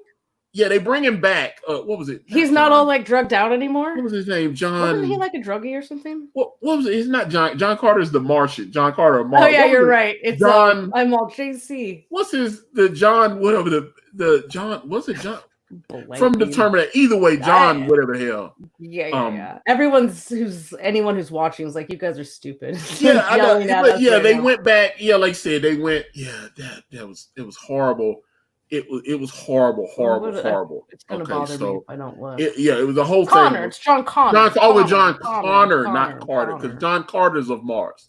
Still JC. Yeah, JC. So yeah, but they in Dark Fate, the Terminator came back, time traveled, and killed him right at the beginning. So they brought Edward Furlong back just to kill him. They did some. At least he got paid, I guess. Yeah, he got paid. He was cool, but he hadn't. I mean, when's the last time you seen that dude act in anything? I hadn't seen him in anything in a long time. So he's like, "Hey, I'm going to be in a movie." So he was happy. He took his payday. I think he had problems. I could be wrong. I could be making that up. Yeah. That's why I remember. Oh no, Edward Furlong in American History. He was the little brother. That's a one and done sort of movie for me. American History X, the curb stomp scene. I checked out. I'm like, American History X is hard to watch, but it's such a brilliant movie. It's hard to watch. American History X is brilliant, but that's like I said, they screwed that up. But that's kind of how I felt about Game of Thrones. Get back to Game of Thrones. Yeah, Game of Thrones. Okay, like I said, season 5. Like I said, they ran out of story. They were given a skeleton by George Martin, apparently. Yeah, they said they didn't know how to fill in. They flew to Arizona and met with George R. Martin in a hotel, and they spent the better part of a day with him. They had lunch, and they were with him about 7 or 8 hours. They had meals. They ruined the whole reveal to me of John's parentage, because that's such a huge mystery in the book that is dropped in the very first book. The blue rose in the wall. There's a video on HBO on demand. It might be on Max too, because I've got Max and I love Max. HBO Max is incredible. I've been checking it out as well. Yeah, I've been enjoying HBO Max. I think because they have all the they got like Friends and stuff like that. And my ex, she had all the Friends and box sets and stuff. And like I said, but HBO Max, like I said, they had a lot of extra material for Game of Thrones, and DB Weiss and David Benioff, they talked about how they went into planning the final 2 seasons. So they met with, this was after season 5. And HBO wanted them to go. They wanted to give them 10 seasons. They offered them a truck. They should have taken 10 seasons. Yes, the jerks were not taking. They backed the Brinks. That's when I hear about the stupid amount of money HBO offered them, and they were like, "We will pay you all kinds of money to keep the show going," because HBO was making so much money selling the box sets and the merch. I don't think they knew. Like I said, I don't think they knew how to fill it in. I think they were like, we can't even. They were scared. They didn't know what to do. They couldn't extend it. They weren't creative enough. They weren't fucking creative enough. Though, they seem to let the fans have hurt their feelings. That's one thing. And that's stupid too. That's fucking dumb. Here's the reality. People that so you buy. Say you go and buy one of my comics, right? Okay. Brand, yes. You're going to critique it, right? I have an idea of the story I want to tell. I can't let you fuck with me and destroy what I had already planned. Exactly. So them hearing the fans go, "You guys are stupid and you don't understand what you're doing, and this is retarded and blah blah blah," and they go, "This fandom is toxic. We don't want to do this anymore. So let's get out of the show." It's like, what? Just don't look at it. Just make a good show, goddammit. Just make the fucking show. God. Yes. So also, maybe you're wasting too much fucking time on social media and not writing a show. Yeah, because they talked about let's see. Also Into the Bad. Yes. What is Into the Badlands? Where's that was on? What was that? That's on A&E. Wasn't it A&E? I don't know. I didn't see it. It was about. I thought that was an A&E show. I think it's on Netflix too, though. But okay, so season 5, they go to the hotel, they hang out with George R. Martin, and they sit down with him. They're having dinner at the hotel's restaurant and everything. And they say, they say, "Look, George, we're getting to the point where we're running out of, obviously we're catching up to you," because this is what George R. Martin said he was worried about after he finished A Dance with Dragons. It's like, "Oh, we're running out. The show, the show is outpacing the books. Also, if he was even near close to getting that 6th book done, it would have come out during this COVID time. I can't believe he claims that his final manuscript will be done by the end of the year. He's put this on his blog post now. Okay. He said that last year too, and he said exactly. Matter of fact, he was supposed to fly to New Zealand. They had some kind of con that he had agreed. It was a science fiction. He keeps going to con. He loves going to cons. He loves the cons. Hey, what are you gonna do? He loves going Write to the book. And so he goes, when I show up to whatever con, when I show up, if I don't have the final manuscript or whatever to the Winds of Winter, you can lock me up in the room and I will until I finish it or whatever. He still hasn't finished by his own admission, and it's almost August and he hadn't finished. But he's saying that by the end of the year, I think he said he's at least 50% done though. 50%? That's pathetic. The book's going to be at least 600 to 800 pages from what they're saying. The manuscript is, he said the original was, he said the original material, it was looking like it was about 1,300 pages. And they're trying to cut it down to where it's only maybe 600 to 800 pages. So they're trying to cut it down, but he said he's got like 1,300 pages of stuff, original, of notes and everything. Yeah. Okay. So anyway, yes, back to the show. So he sits down with D.B. Weiss and David Benioff, and they're having dinner and lunch or whatever at the hotel, and they go, okay, so who do you think Jon Snow's mother is? And I think it was David Benioff said that he guessed it, or it might have been D.B. Weiss. One of them, the video, it was on the HBO On Demand, where they talked about. Well, if they didn't guess it, then they hadn't read the books, frankly. But they guessed it. They guessed that Lysa Stark was Jon Snow's mother. Not Lysa. Lysa, was it? No, it's that's the other one. That's my other favorite scene, when she gets thrown out the moon door by Littlefinger. Not like I said the wrong. Okay, hold up. Was it not like, what's her name? God damn it! Because the little bear from Bear Island, she's named after her. I remember. She's named after what? It's not no. Lyanna. Lyanna. Okay, so Lyanna Mormont is named after Lyanna Stark. Right. Okay, so Lyanna. Oh my God, the Mormonts are great in the book too. Yes. Anyway, yes, I agree. Yeah. So Lyanna was kidnapped and raped by Rhaegar Targaryen. Supposedly, that's the story. That's the story. That's because that's the thing about the books. You hear lots of the same stories from different perspectives of different people that were there and people that weren't there. And not just about this story, but about lots of different stories. That's what makes the books great. I just want to throw that out there. So, I don't necessarily think she was raped.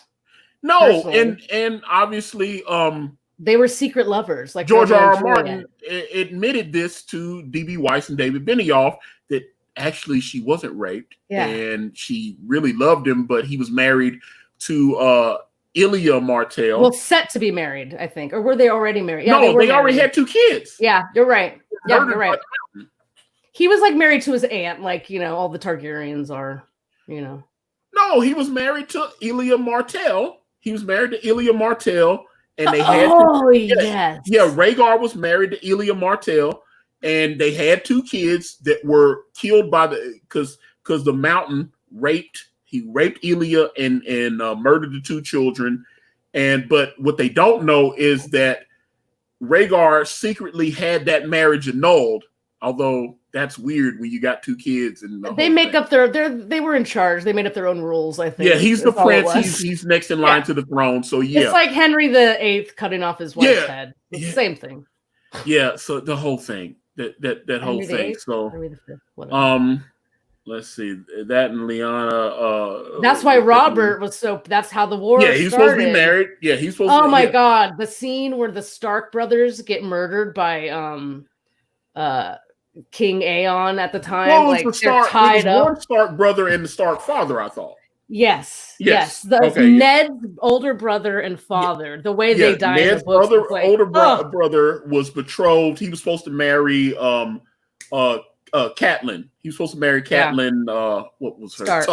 Tully. Yeah, Tully. He was supposed to marry Catelyn Tully, and so his brother, who was also called, his name was Brandon Stark. Yes. I thought, because he named his son Bran after. Yeah. So his and Brandon, the Brandon that got murdered, Brandon Stark, he was named after Bran the Builder. Yeah. He was one of the ancients or whatever. Which I still think the books are going to go there with Bran. I don't, whatever they did in the show, I just ignore with Bran. They fucked him up completely. Well, but I think he's going to become some sort of like a buildery thing. Yeah, like nature builder, like a nature builder. Anyway. So yeah, they're gonna have to do something. They definitely have to make some changes because Bran the Builder, they don't have all that stuff. So okay, so you got Bran the Builder. Okay, so they guessed who Jon's mom was going to be. Yes, they guessed. And George Martin was like, "Oh, good," because honestly, if you read the books, it's fucking obvious. Yeah, well, I don't. There's a lot of hints because they like Liliana. They tell the story from different perspectives, and then she's got the blue rose. And then Jon's having these dreams about a blue rose and like stuck in the wall. Like there's all this, like there are a lot of clues. There's a lot of hints in the book. There are. So, okay. So yeah. So she eloped with Rhaegar. Not right. She was not kidnapped and raped. And they went to the Tower of Joy. Yeah, the Tower of Joy, and they had joy, and she got pregnant. So she got pregnant. So she was, so she got pregnant. Obviously, she was pregnant with Jon Snow.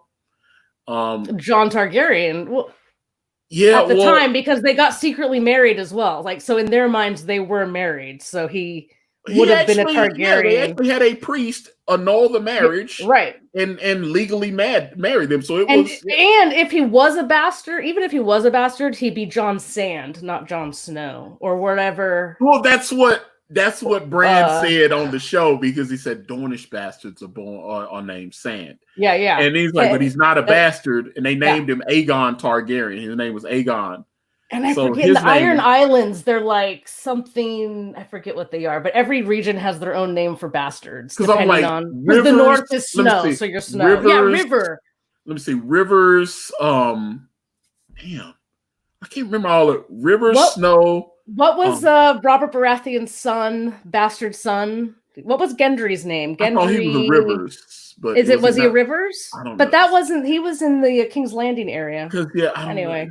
Damn. Yeah. They all have different names though. Yeah, because matter of fact, that's why you need the Song of Fire. They got the Song of Ice and Fire wiki, and it tells you. I mean, it's so much information on the Song of Ice and Fire wiki. I went on there just to look for I said I'll be over here for 15 minutes. I was here for 5 hours reading. Yeah. They have lineage of the Targaryen king going back to Aegon the First and all this kind of stuff. They literally have the entire lineage from Aegon the First, from when he conquered King's Landing, all the way up until Aerys the Fourth, the Mad King. You got me. I don't know if it was for president at some time. It was the Song of Ice and Fire, encyclopedia thing. Yeah, they had so much. But material. It's cool because it's all these stories written from the perspective of different maesters over the years. So it's their recounting of tales. So again, it's all not false narrator. But they didn't want to be stuck. They didn't want to be D.B. Weiss and David Benioff. They obviously wanted to use the source material, but they didn't want to be stuck to that. So they were like, look, we're trying to end this show. Okay, so we know for sure that Lyanna is Jon's mother. So Dance with Dragons ends with Jon Snow getting stabbed. Season 5 ends with Jon Snow getting stabbed. Season 5 ends with Daenerys almost getting assassinated and flying off, but they don't tell you where she lands. We find out that she's landing in the Great Grass Sea, where the Dothraki live. Okay, so she's captured by the Dothraki. Mm-hmm. So we have to resurrect. So we've got it set up. Obviously, Tyrion's storyline, he had escaped from King's Landing because his brother had released him, and with Varys, and his whole storyline gets fucked up on the show. And then he goes and hooks up with Daenerys Targaryen and becomes her hand. Okay, so now we're in season 6. Mm-hmm. Okay, so the season I'm pretty sure I did not watch. Okay, so season 6. Now Daenerys is in the Great Grass Sea. We find out that because we don't tell, she doesn't know it. We don't know exactly where she is until the last, and then it's like all of a sudden a horde of Dothraki roll up on her. It's like, oh, you know, all this kind of thing. So they're threatening. They're gonna put her in chains and rape her and all that kind of stuff. Well, that's what we think, but that's really not what they want to do. No, they were gonna put her in chains and rape her. No, they weren't gonna rape her. She's Drogon's like widow. They're gonna didn't know on that the at show. First. Okay. They didn't know that at first. On the the books, I'm like, they don't take her to rape her. They take her to basically put her away with the other old widows. Vasto to live out her life. No, but see, on the show, okay, so they take her and they start going, oh yeah, all of us are gonna fuck you. All these guys, they're speaking. They say that on the show. Oh no wonder I stopped watching that season. I'm like, no, really? Wait a minute, I'm getting to it though. So they let her know, yo, we're gonna rape you, blah blah blah, blah blah blah blah, and then she lets them know, I am the Khaleesi of the Great Grass Sea. I'm, wife of Khal Drogo. And then the guy goes, whoa, you're Khal Drogo's wife. And she was like, sorry, we didn't know it's forbidden to touch the wife of a Khal. So at that point, the fact that they even tease the rape is such bullshit because I think in the book that's what they do. She says immediately. But that's why I don't like the fucking show, man. That's why. So women, do the Dothraki not go and rape and pillage in the books? Well, they do, but Dany is also pretty well known as the former Khaleesi's wife, been gone and at this also point for like 4 years. They don't. And remember, all those Dothraki that left her. She states that she's the Khaleesi's wife. Like she talks to them in fucking whatever their language is. They didn't know who she was. I'm just saying, in the book. I'm saying, but on the show, they as soon as Khal Drogo died, they was like, "You're a woman. We can't be led by a woman." And they left her and went and joined other Khaleesi, whatever the hell, Khalasars. That's what they call it. Okay, so they didn't know who the hell she was, and she only had a hand. And not to mention, most of the Dothraki had died. The ones that stuck with her, because like they once that followed, she had a few dozen that followed her through the desert. By the time they got to the Free City or whatever that Quarth, when they got it's hard to remember. Yeah, when they got to Quarth, when they got to Quarth, most of those had died. The horses had died. They were starving. That's true. Yeah. And so they didn't know, so she barely had any Dothraki left. And part of the reason too is I so don't care about Dany. I fucking hate Dany. So yeah, this is what I'm saying. They're all about rape. The Dothraki don't know who she is because she's not known, even though she had been going around and she took over the free cities and all her dragons were getting better. They didn't know who the hell she was. So they were like, oh, this little blonde foreign chick, we about to have our way with her. And she was like, I am Daenerys Stormborn. She was speaking in Dothraki to them. And she's like, Khaleesi of the Great Grass Sea, blah, blah, blah, blah, blah. She's bringing all the titles and she's letting them know who she is. And she's reading them the right act. And then the dude goes, whoa, you're Khal Drogo's widow. And we didn't know that. And he said, okay, sorry about that. It's forbidden to touch the wife of a Khal. And they go, wait a minute. So why aren't you with the rest of the widows in Vasto Thrak? And she was like, because I'm leading my people. And they go, no, you're supposed to be in Vasto Thrak with the rest of the wives of the dead Khals. That's the law. And so all such boring shit that they probably should just cut out of the show. Sorry, I hate. But the shit that they did with her was cool though, because she goes in there. Obviously, they lock her up. She tries one of the elder widows. She's broken. She's telling us like, look, man, these men run everything in here. And she's like, no, these men are weak. I am the leader. I am the Khaleesi. I'm gonna run everything. They looking at her like, this bitch is crazy.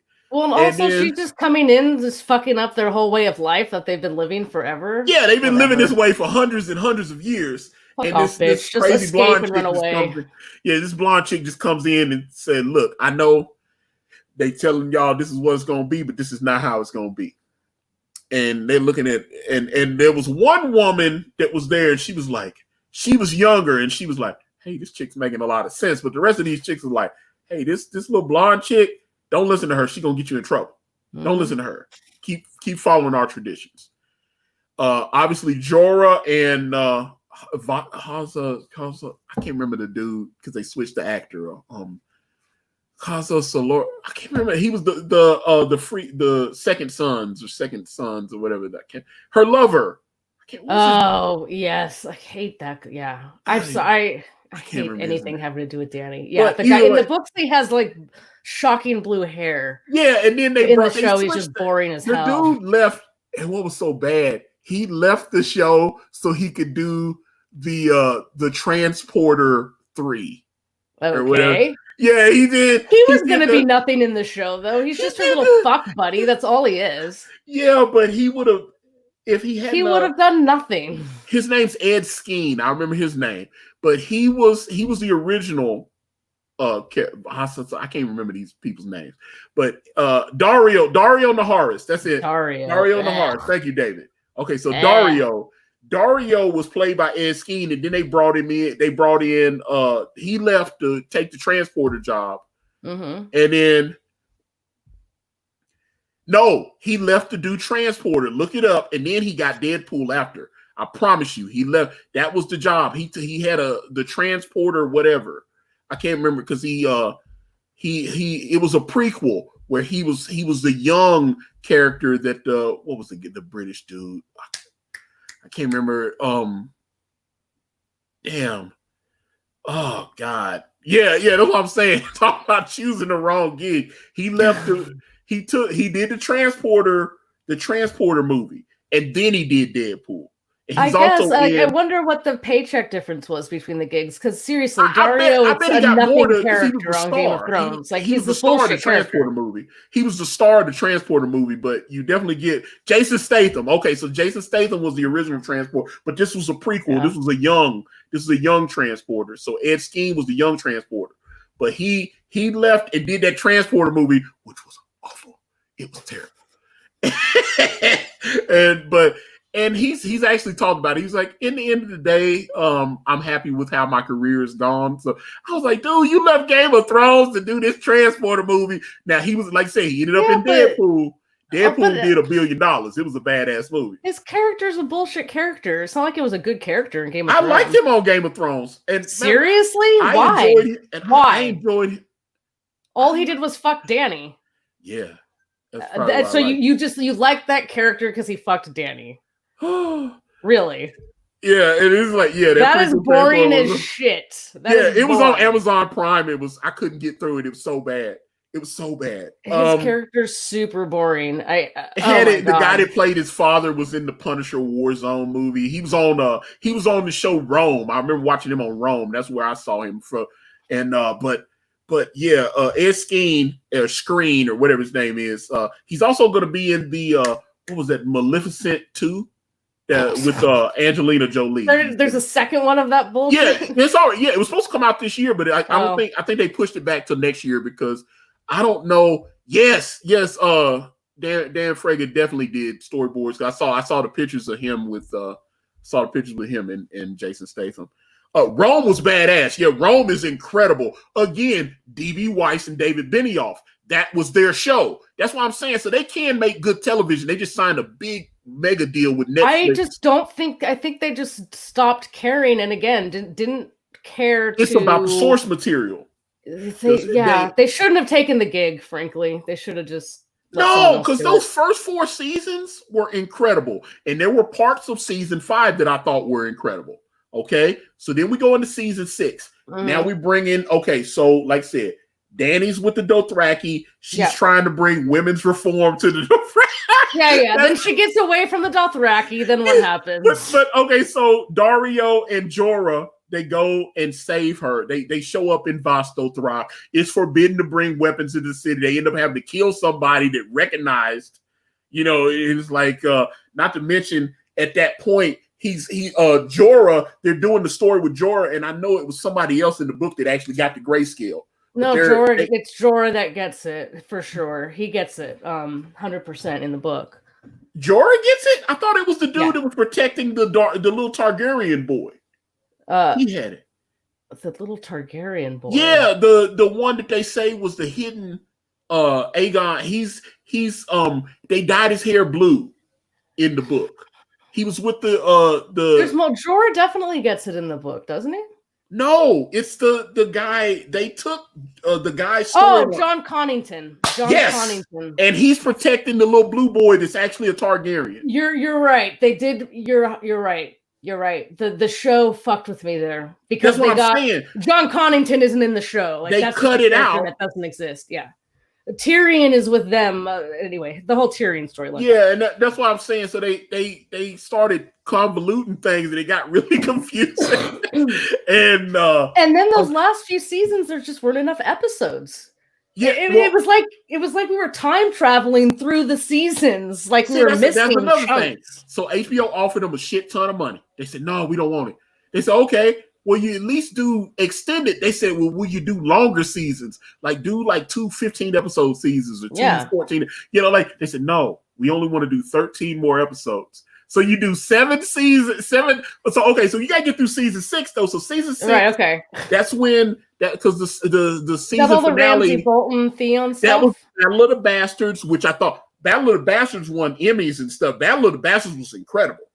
It's even if you don't like season 6, they had at least 2 or 3 episodes on there that I thought were incredible. And Battle of the Bastards, that episode got nominated for multiple Emmys. It was incredible. I mean, they shot it for like 2 or 3 weeks. Just that one battle, the battle scene alone was incredible. Battle of the Bastards was great. Obviously the ending where the dogs eat up Ramsay at the next episode was great. Oh yeah, I think I did see that. The dogs ate his face and everything and all this. I thought that was great. So it was good to see Ramsay get his come up. You know, the show, unfortunately, and this isn't even really the show's fault. It's just because in the books it's done so differently. Like in the book, you get point of view chapters. So each chapter is a different character. Not every character, but so at a certain point we start getting Reek chapters, and then you find out. Yeah. Dude.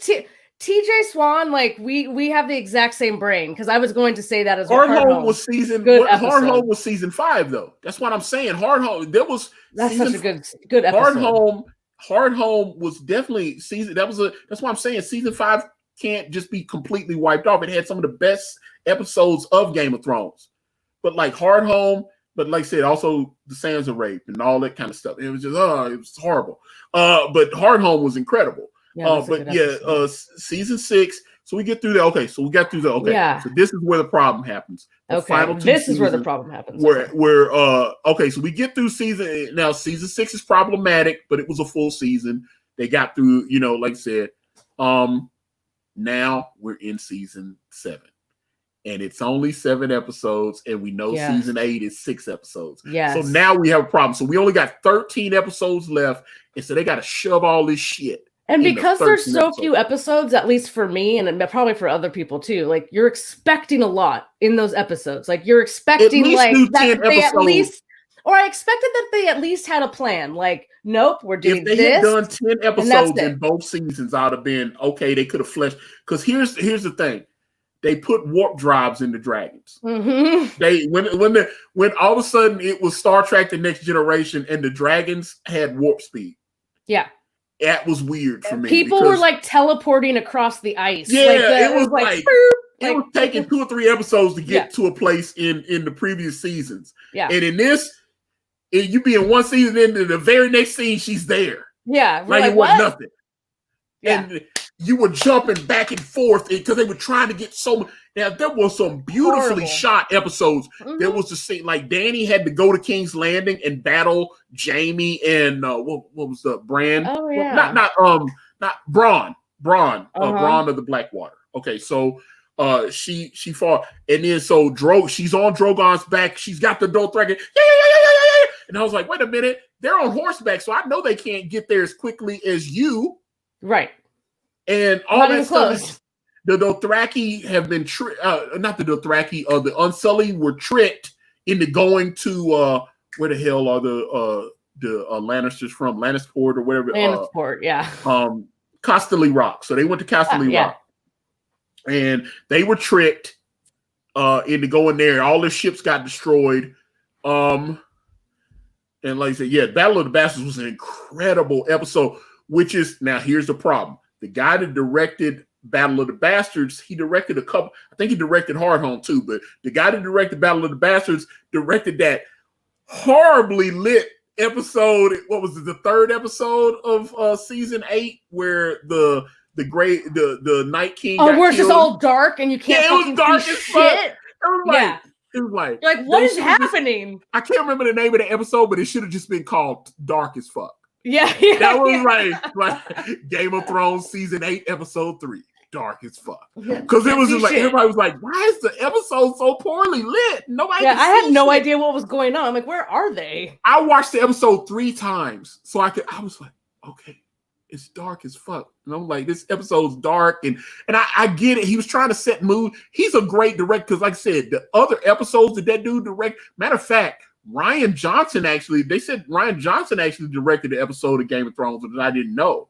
No, not Game of Thrones. He directed the episode of Breaking Bad. I'm lying.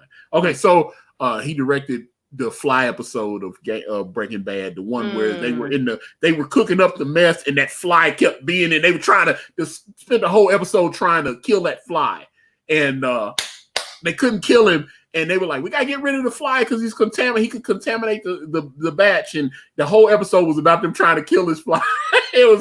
And that was one of my favorite episodes of Breaking Bad. But Rian Johnson, who destroyed Star Wars, yeah.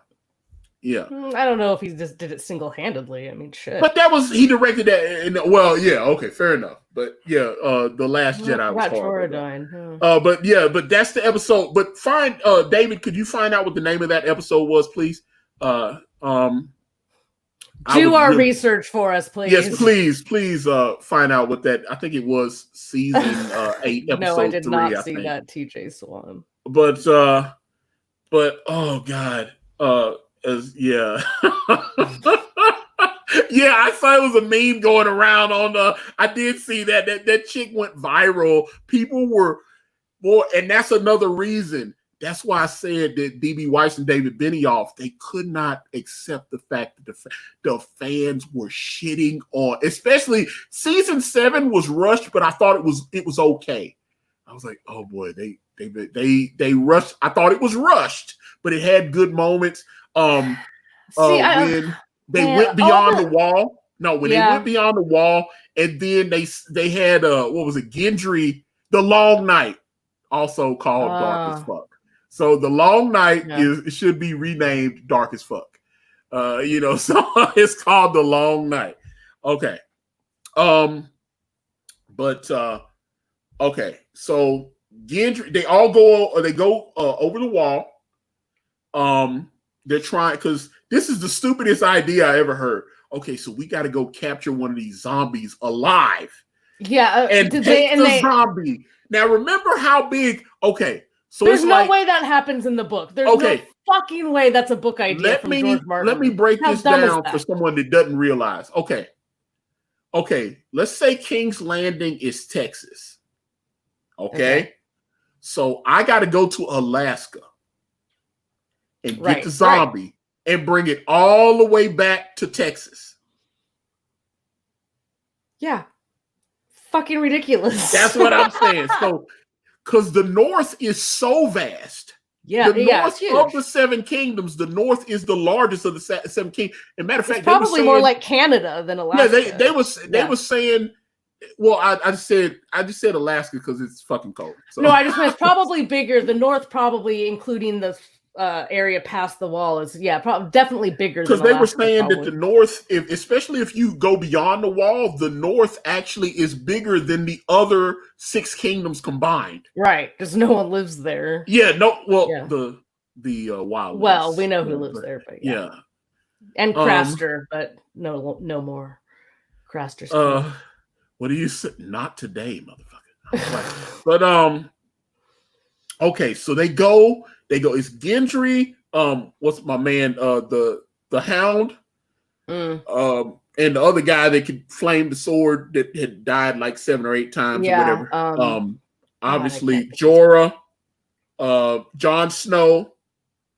Let's see who else was there. And there was a couple of guys that were clearly there to be red shirts, like on Star Trek, to just get murdered. They were there just to get murdered.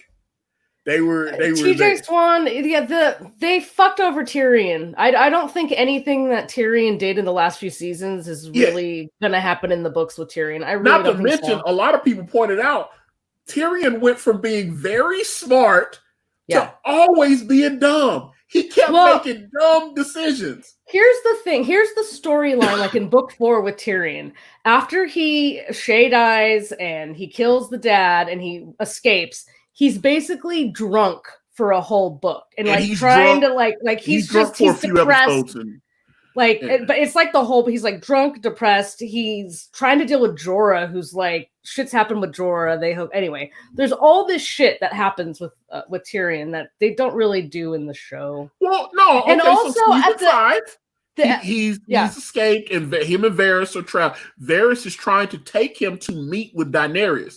Mm-hmm. They end up in one of these cities because they're in, what was it, not Marine or I'm trying to remember, but they end up, that guy that was keeping the Targaryen safe when Dany was a kid and all that kind of stuff. That's Varys' boy. They were staying with him, and then they go and Varys is trying to get Tyrion. He's trying to get him back. He basically facilitated the selling of her to Drogo, but yeah. And this is but he's trying to get Tyrion to sober up and get himself right because he's become like this.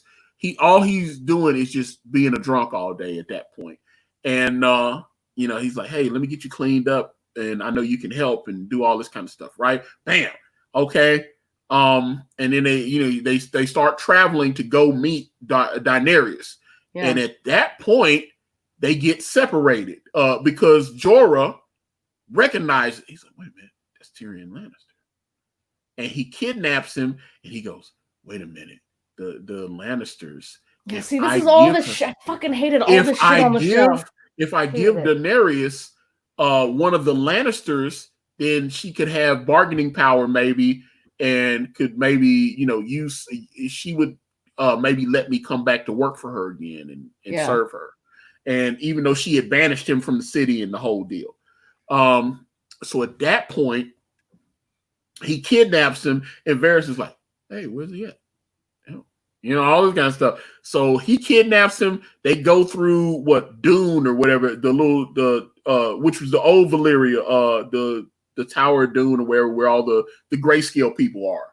Mm-hmm. And they're like coming out of the water like zombies. And this is where Jorah gets to grab. They grab him by the, oh God, I'm gonna touch my arm. And they give him grayscale, but they fight him off and everything. And he's able to save Tyrion. So remind me, I don't know if they do this in the show. So like in the book, they hook up, like they get sold into slavery together, basically. And, and that's again, the guy that played Mr. Echo from Lost. He's the pirate slaver guy. And he's in the books, they get sold to this like really fat cat, like disgusting rich guy who collects freaks. And they're in a there's this other imp character named Penny in the book with Tyrion. Anyway, they're all in a group of freaks, which is so much fun in the book. They were gonna kill Jorah. I know the pirate guy was gonna kill Jorah because he's old. Mm-hmm. And so he's not really, and they said, kill the imp and cut his cock off because we can, there's little potions and stuff that there's aphrodisiac or something. Yeah, there's supposed to be magic power in the imp's cock. Like Human Horn in Futurama. Have you ever seen that episode? Anyway, the aliens want to get Fry's dick for human. Yeah, so they want, so he's got. But to what TJ Swan said about Imp selling out the spider, I don't think they knew what to do with Varys on the show. I don't think they had a fucking clue. I love that the actor that played Varys, he came back and shit on him after they. So the 5th book, so every book ends with an epilogue, and the 5th book ends with Jon Snow getting stabbed. And then the epilogue is we see because Tyrion's dead. So his brother comes into King's Landing to take charge. And he gets a note from Varys to go see him.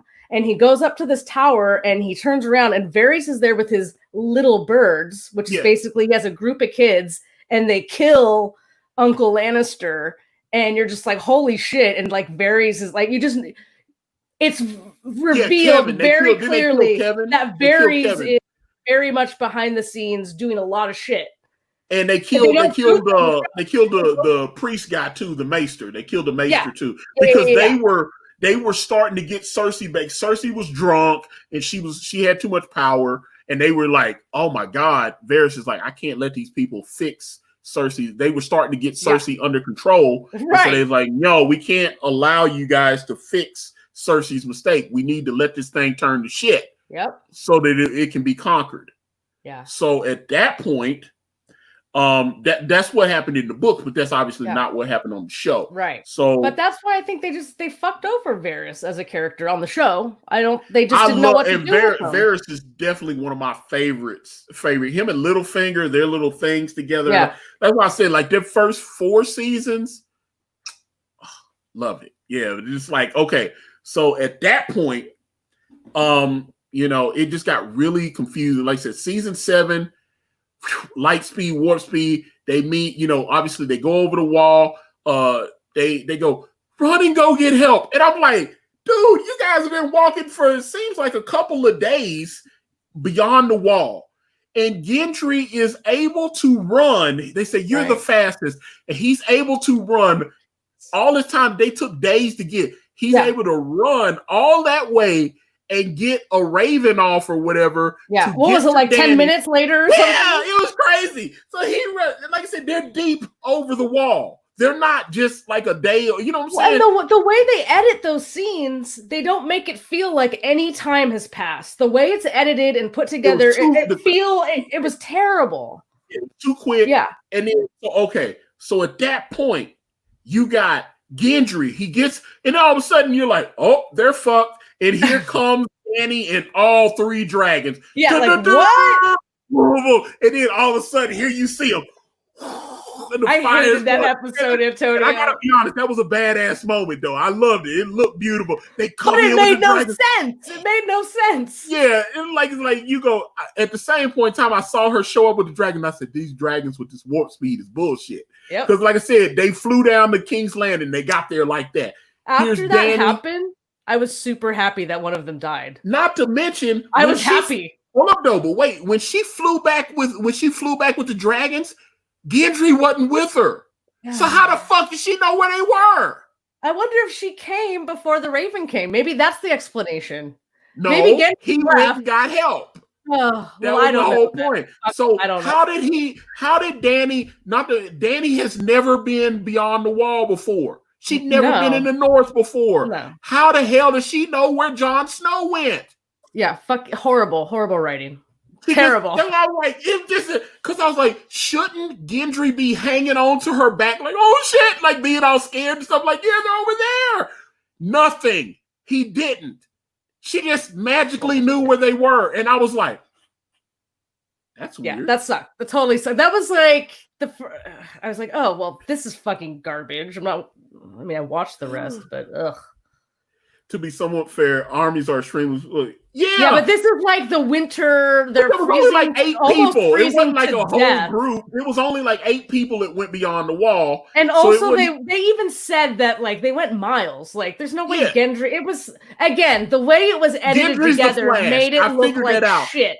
Gendry's the Flash, and he tapped into the Speed Force, and that's how he was able to do. But again, how did he get back so quickly? Mm-hmm. And even if you say, okay, he got back in X amount of time, or that they fought him off for days at a time or whatever, right? Yeah. Even if you say that, he didn't come back with Daenerys. So how did she know where Jon Snow and the rest of the people were? She had no way of knowing. There are hundreds of thousands of miles of barren, frozen territory out there. Was she by herself with the dragons? It was just her and the dragons. Yeah, I don't know. So she had no way of knowing she's where like they were. The best. Dany can do anything. So she just shows up. She's like, I don't know where they were. And then, okay, hold up. How about when all the dope track? Well, hold up. Yeah, okay, so we get into that. When was that? We're in season 7. Okay, so we're still. Oh my god, let's hurry this up. Okay, I'm getting. Okay. It's not worth it. Okay, so we get to. She shows up. boom, boom. She blows him up. Boom. She saves everybody except John. John died. John goes, she couldn't save her. She's like, save yourself, get out of here. So Danny loads everybody else up on the backs of the dragons, and they fly out of there. And then John is trying to hop into the zombies, grab him. And he's like, oh fuck. And so he can't. So he's about to die. And then all of a sudden, Uncle Benjamin shows up. Oh, right. Because he's the dead guy or whatever. He's undead. Yeah. He comes up, boom, boom, boom. He shows up, he saves them, and then he's like, take my horse and save yourself. So he takes his undead horse and he rides back to the wall, even though he's all stabbed and beat the fuck up and everything. Boom, boom. Yeah, he's been stabbed before. Not to mention, he had just, and here's a lot of people call bullshit on this. They actually had him go in the water. They're in below freezing temperatures. Yeah, come on. He's in the water. He comes out of the water. He should be frozen. He should be a John Sickle. Yeah. And he gets out. That sounds like nitpicking, but it's fucking not. It's not. Like that's just not nitpicking. It's not. I agree with you. If I'm in the Antarctic and I fall in the water, I'm going to at least need a flame or something. Yeah, I would think I'm going to need something to warm my ass up, right? And it was, Tormund's even good in the book too. Yeah, that's what I'm saying. So he's wet. That's what I'm saying. He gets completely submerged in the water. He would have become an icicle. He's like, he comes out of the water. He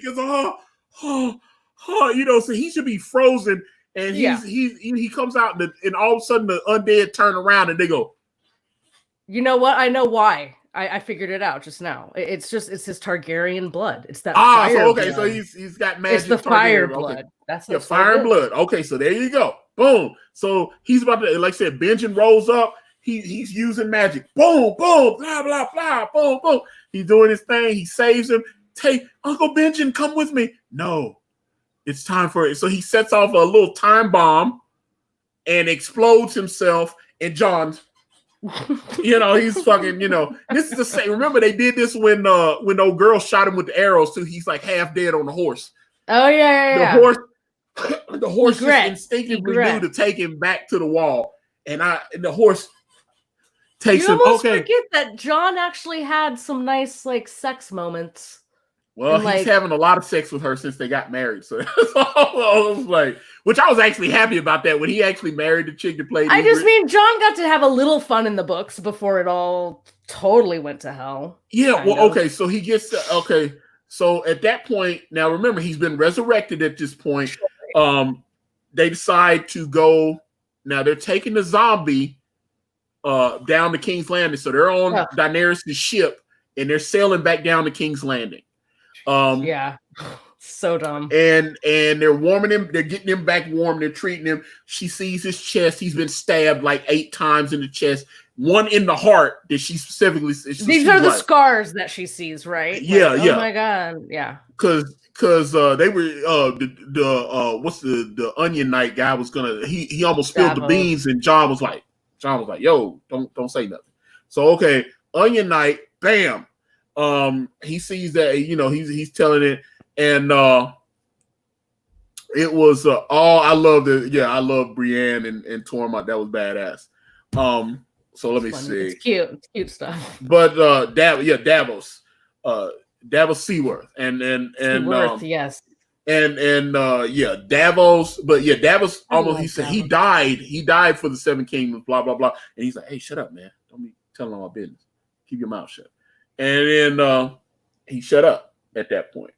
But then, so they're on the ship, and John happens to sneak up out of his quarters in the middle of the night and knocks on Dany's chambers on her ship. So and apparently Tyrion is sneaking around in the halls of the boat or the hull of the deck. And he's like, he happens to see Jon Snow creep off into Dany's quarters, and obviously he lays the pipe down on. He recovers from the hypothermia and frostbite and everything he should have got from. Here's the other thing I hate about the show. I never bought the chemistry between them. None of the romance between the two of them makes any fucking sense in the show. I don't think it was set up well at all. I never wanted them together. I wanted John to fucking kill her from the get-go. And that is it. I mean, those are my thoughts. That's it. Boom. Oh yeah, and thank you, TJ Swan. When she was naked, or because that was when she become the old woman. Oh no, I'm thinking of when she took off her cloak for the first time. Because she did it the first time, and then she did it the second time in the episode when she died and stuff. So, and they had to remind you. Thanks, TJ Swan. Yes, and then but I like that chick. So now we're in season 8, and we close this bitch out, right? So let me just say it one more time. I hate the romance between John and Danny. Okay. It's complete, but so we're season 8. Yeah. Okay, season 8. But I forgot. Actually, so I'm wrong. I said that they were on the boat heading to King's Landing, but they weren't heading to King's Landing. They were heading to Winterfell. That's right. They were heading to Winterfell because the first episode that's when they showed up at Winterfell, and this is when he reunites with Arya and everything. Another botched scene, kind of, in my opinion, but whatever. They're super close in the books. Like, they're very close. I'm trying to remember. Okay. I'm losing something. I know they went down, they talked to Cersei. Didn't they go to King's Landing, though? Weren't they all at King's did. That's Landing? what I'm trying to remember. I think, he went down. Okay, maybe I think they must have done that. They went down there, they showed her the zombie, and then he hooked up with her, I think. Something like that. Because, right. Yeah, because the very first episode of season 8 is them going to Winterfell. That's them going to Winterfell. They had already been, and Jaime had left King's Landing, and he's heading to Winterfell. So everybody's heading to Winterfell in season 8. So see, that just reminds me of all the Jaime stuff they cut out from the books, which, again, I say I hate Jaime. The stuff that he gets involved in the books is very interesting. So I'm like, they got the zombie. She saves them. They go down to King's Landing. Obviously, Cersei. We find out Cersei's pregnant, which that just didn't. That was who gives a shit? Like, that went nowhere. Well, yeah. Here's another problem with that. They had the curse prophecy from the books where Cersei was supposed all her children were supposed to die, and that Cersei was going to be killed by the younger brother. The there's a word like Palin. Yeah, it was something in Valerian. It's something vague. Maggie that the Frog. The Maggie the Frog prophecy. Most book readers believe that it's Jaime that's going to kill her. Yeah, that's what I believe. Yeah, and I still believe that. He's also her younger brother because she was born first. Yeah, she's the older twin. Yeah. So that's what I'm saying. I believe it's Jaime that's going to kill her in the book. For sure. Me too. It's good. Yeah, that's and I thought that's the way it should have gone. Me too. It's not Tyrion. And I was like, and that whole thing. Don't her and Jaime just basically fall back in love at the end, or am I wrong? Yeah, on the show. And that was stupid. That's what I mean on the show. It was total bullshit. Yeah. Like, no one wants those two together. Fuck that shit. Yeah. That whole thing. So, like I said, so at that point, like I said, they go down there. I hated that. We find out. Also, Euron had captured Missandei and chopped her head off. Yeah, which I was happy about, actually. You don't like Missandei? I like Missandei. I don't like anything having to do with Dany. I thought Missandei was a boring-ass character. She's way more interesting in the books. She's like a young girl that can speak like hell of languages and is super smart. She's C-3PO. Her romance with Greyjoy, don't give a flying fig about that at all. You mean Grey Worm? Grey Worm. When I say Greyjoy, not Grey Worm. What a waste of time in those last seasons that we had to see a romance between those two, just so that like he could be sad when she dies, and then I hated it. Yeah, the whole thing, was messed up, and then but that happened all in season. Season 8, I think, right? They just jammed it in. It was like, I don't care about this. I enjoyed the first your non-sex. I could care less. The first episode of matter of fact, the chick that plays Missandei, she's on QB with Kevin Hart and John Travolta on that Get Hart show where he's training to be a spy or secret agent or whatever. It's funny. She was hot. She's fine. She's hot. Oh yeah, she's in the Fast and the Furious boring movies as a too. Character. She's in. They got two, and that's another thing they say in the Fast and Furious movies. They're going into outer space. Are they? That's supposed to be the secret plot that they're gonna go into outer space somehow. Hey, Jason went there. Why can't they? Yo, God, yeah, but that was horrible. When Jason went in outer space, I remember when you got these series like Leprechaun, Friday the 13th, all these stuff, when they go into outer space, they've run out of ideas. So if the Fast and the Furious is going into outer space, they've run out of ideas. Well, the only idea is they race around in cars. What? Well, that's the thing. My ex-fiance got mad at me because I shit on the Fast and the Furious movies because I was telling her, I said, look, it was just supposed to be about illegal streetcar racing. They're running missions for the government now. They're agents. That's stupid. They're secret agents that drive cars around the world. If you like to watch Cars, then it's fine. I don't. It just they're secret agents for the government. Dude, we need to season 8 Game of Thrones because I am dying here to get through this horrible season of a show. There's only 6 seasons. I mean 6 episodes. Episode 1 I thought was okay. I liked episode 1. I liked them going to Winterfell and everything. I liked all the reuniting of people that hadn't seen each other since season 1. You know, I like seeing Arya and Jon Snow see each other again, blah, blah, blah. Episode 2, I thought that was good. I liked the little song at the end with what's the guy that sung, the Squire guy that was he had a nice singing voice. The guy that got the hookers that let him have sex for free or whatever. I don't remember. It was Tyrion Squire, and then he ended up working for Brienne. Can't remember. Oh, yeah, Podrick with the big Podrick, Sir Podrick Payne. So the whole thing is like he has a giant cock. I don't know if that's brought up in the show, but in the book that's like a thing. He has like a big dick. So he has so there you go. So either way, I know on the like show, all the hookers like Podrick. On the show, the hookers had sex with him for free. They did not charge him. Because Tyrion had given him all that money, and they gave him they let him keep all the money and had sex with him for free. So I was like, this dude is he's got it going on apparently. But he sung a song at the end of the episode of season 2, and then in the credits they had Florence and the Machine sing the song. So they went all out on this. Is this the same season they had that whoever that fucker is, Ed Sheeran or somebody? That was like another pointless. No, that was in season 6. Arya was going down to King's Landing and she ran into the troops. Oh, you know what, Antonio? And Ed Sheeran. That's when I tuned out of season 6. That scene. So I was like, what the fuck is this? Yeah, and then I looked later on, and they're like, "That's Ed Sheeran." Well, I was like, "Who's Ed Sheeran?" I didn't even know who he was. I had no idea. They said, "What are you doing?" It's Sheeran, and okay, whatever. He's amazing. I love him. He's a shitty actor. Ed Sheeran shouldn't have been in that scene. It was a waste of 10 minutes. Him on a few things, but it was pointless. There was no point to it.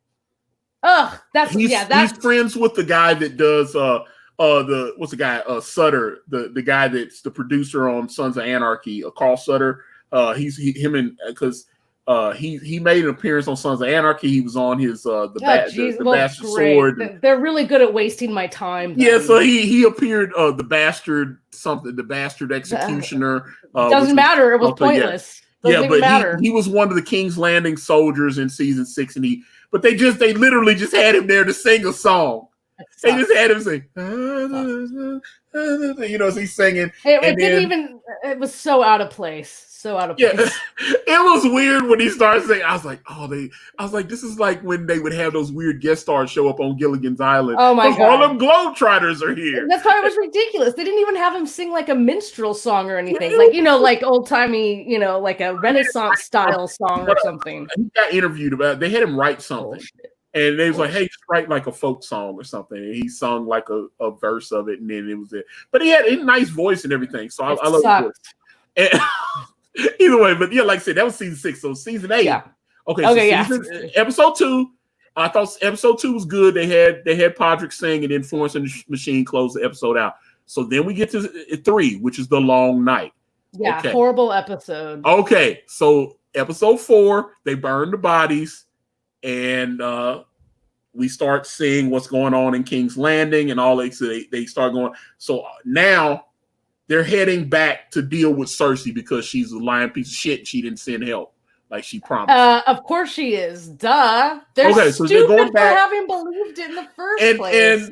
And so remember now, Dany's only got 2 dragons now because she lost one. She lost Viserion to the Night King, and obviously which now was a Viserion's great moment. That was a great moment. Yeah, that was a great moment. I agree. Okay, I enjoyed the dragon going down. I'm sorry. Like, when the Night King said, yeah, I'm like, please hit it, please hit it. Yeah, the whole thing. So, oh god, I'm horrible. Ed Sheeran was just publicity stunt. Added nothing. Yeah, I agree. That's why I said it's the waste of a scene. That's why I said it's like it's like it was like Gilligan's Island, like when the Harlem Globetrotters would show up or whatever. Yeah, but at least the Harlem Globetrotters would show up and they'd have like a game or something. But like, the Harlem Globetrotters show up to this island and then they get rescued and they don't send anybody back to rescue. Come on, man. And that kept happening on Gilligan's Island. People would show up to the island and they would leave and they would just say, yeah, fuck all these other people that's trapped on this island for years. We're not going to tell anybody about this island. That don't make no sense. I don't know. They had it kind of made for a while. Did they really want to leave? I don't think they wanted to. They wanted to leave. They was coming up with coconut radios trying to free themselves. I mean, watch the show. They was always trying. It was almost. I mean, deep down, they didn't want to really. When nobody was having sex, I'm not even sure Thurston Howell III and his wife was having sex. Nobody. No, I don't think they were. I think Marianne and Professor probably had some moments. They kept doing the flirting that she's got the short shorts on. Nobody. They just couldn't show it. They just couldn't show it. I think they did. I think the two of them did. And you know what? I think Gilligan probably got a little action every once in a while. I'm just guessing. I don't know. No, it wasn't happening. So it was. I don't know. I think Ginger, she seems like a sexual being. I think she would have gone for it. Yeah, they need to update. He looks like a guy that would have a fairly large penis if you're into that. Gilligan's Island should combine Gilligan's Island and Lost and do like a IDW comic book crossover or something. So they should. What if the Lost Island was also the Long Night, is that the episode where the Night King dies in that that's episode 3? So then, yeah. That's such a bad episode. Okay, so wait a minute. So now we got 4. And that's when we find out this is Masandi gets kidnapped and her head gets chopped off, and Euron is sitting back, laying in the cut, waiting on Daenerys. She's coming, and this is when Rhaegal gets shot. So now 2 of the 3 dragons are dead. So you know what, that's Antonio, real quick, with the Euron and Cersei thing, like we wasted so much time with him wooing her, and then like she's like all that shit, and then she got pregnant, and then blah blah blah blah blah, and it was all fucking meaningless. Absolutely. All of that Euron shit went nowhere. It was pointless.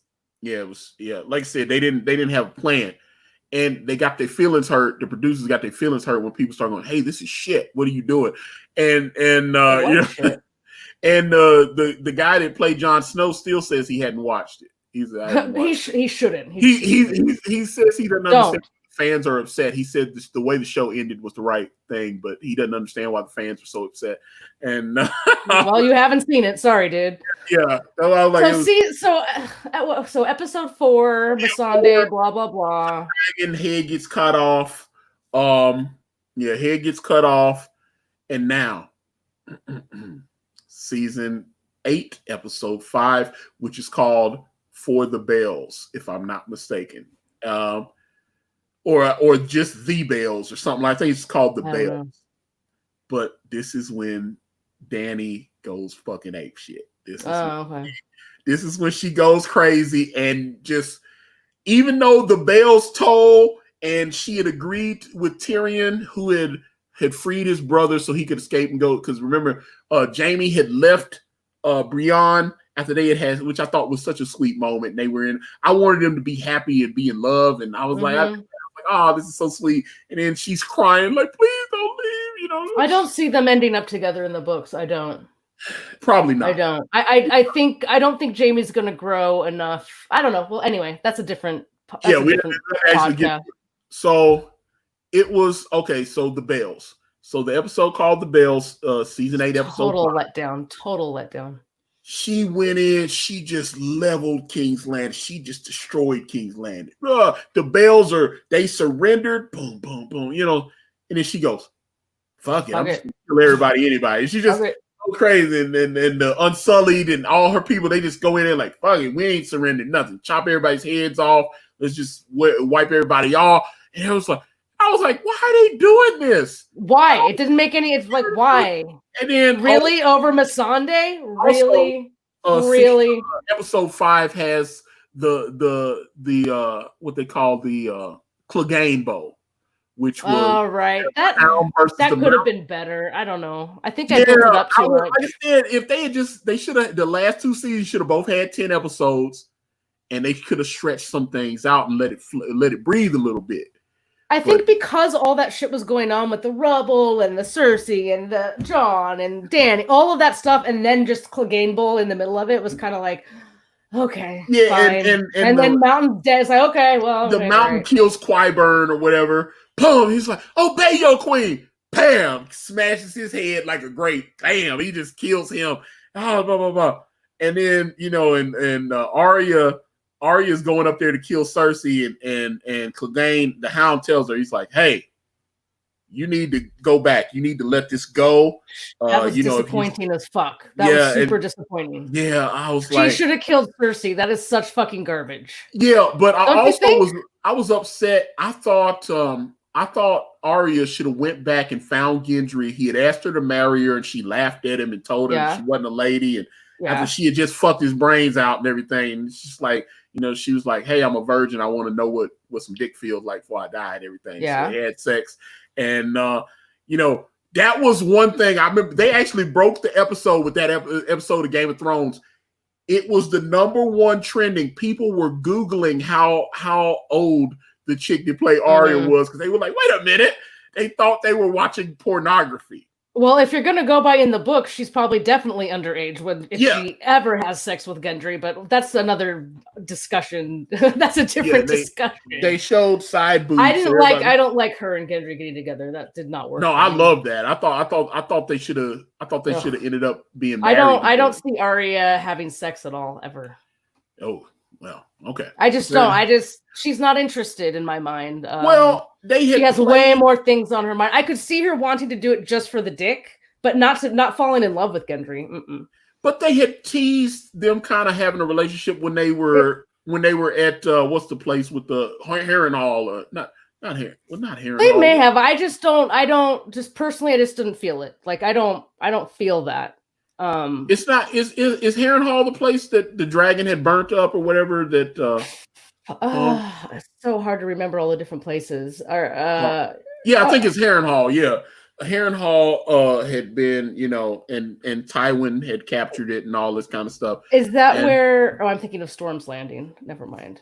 Yeah, see, this thing it's just poor storytelling. Like, she's been, even in the books, like, it's the list. She has her list in her head. Like, even when, as a faceless man, even in the books, when she's told to, like, forget who she is, she's nobody. Yeah, you have to leave your past. She still fucking goes over her list in her head. She hides her fucking sword. Like, she's still Arya. She should have fucking killed Cersei. Well, even when she told the faceless man at the end, she's like, a girl is no one. She says, no, I'm Arya Stark of Winterfell and I'm going home. Yep. And then she goes and kills the old dude and takes his face. That's fine, but her goal, I mean, she should have killed Cersei. She just should have. So we're there. Like I said, she decides, they do the whole thing, and everybody was getting all symbolic about the horse that she rode. The whole town everybody was like, is that meaning that Arya's dead because she's riding off a white horse? And the way they edited it looked, the way the episode ended was super weird. It was like she was a ghost or something. It was weird. It really was. It's called the Bells, and okay, so like I said, obviously. Now we're on the final episode, season 8, episode 6, which is basically just like the aftermath, right? I can't even. Yeah, it's her, and when you show her legions, they're all sitting there in formation, waiting her. She flies out down. They're at the Red Keep. They fly down, and she's on Drogon, and they do the shot. And they do this on purpose, where she's standing in front of Drogon and he expands his wings and it looks like she has dragon's wings. Yeah. And so they did that on purpose, which they admitted. Sure. It was like, yeah, we wanted to. Of course. Well, why not? We can have some cool shots. And then, and that shot was cool. I will say that. But she gets out there and she talks Dothraki and another thing, somebody else busted them. I saw people picking this episode apart. She's talking High Valyrian to everyone, including, and the Dothraki understand her. Yeah, it doesn't make sense. And everybody said, when did the Dothraki learn High Valyrian? We understand that the Unsullied speak Valyrian, but the Dothraki speak fucking Dothraki. Yeah, no. And they're like, yeah. Like they understand what she's saying. And I didn't catch that. And then, like I said, there are people on YouTube and they were breaking this shit down. They were like, look at all the mistakes they made. That's all the shit that adds to why the last season and those episodes in particular are just such garbage. Yeah. So yeah, like I said, and then obviously, okay, so Tyrion's locked up. Jon Snow goes and talks to him. He convinces, because obviously at that point he had betrayed Varys, and they killed Varys, and Drogon burned him to a crisp. That really, Varys, they were showing him he was writing letters to send out all over the country to let them know that Jon Snow was actually the Targaryen heir. Mm-hmm. And that was the whole point of that. So, okay, so he's really the Targaryen heir. And they're like, oh, shit. Okay, boom, he's Targaryen heir. Yada, all this stuff. And then all of a sudden you're like, oh, man, there's too much plot going on. There's too much stuff going on. You don't understand. So they burned Varys. And Varys was the actor who played Varys, he was very unhappy because he just thought they shit all over his character. I don't blame him. They did. They kind of just dropped his character until they were like, oh, okay, and then they killed him. Yeah, he expressed ever since like season 6, they didn't know what to do with him. He said that. He's like, season 6, they just seemed like they lost their way with my character and they didn't understand what to do with me. And so, I would just show up and just do my job. If they weren't told what to do, they really didn't know what they were doing. Okay, so at that point, obviously Jon kills her. Drogon's watching. Drogon sees Jon Snow kill. He goes, yeah. He freaks out. And Jon's like, holy shit, no. And I thought what I said, I actually did a video about it. And I said, what would have been badass is if Drogon had burned Jon Snow and you find out that Jon Snow has right, and that's what I thought was going to happen. I thought it was going to happen. I was like, oh, he's going to burn Jon Snow, and you're going to find out that Jon Snow is the dragon, and he has invulnerability to fire. That's what I thought, too. I thought it was going to happen. And instead, Drogon goes, and hits the damn throne. And I go, what? Why? I said, why did he care about the throne? The throne. He don't give a damn about the Iron Throne. And I thought the exact same thing, Antonio. That thing was crazy. And that was stupid. Then he scoops her body up.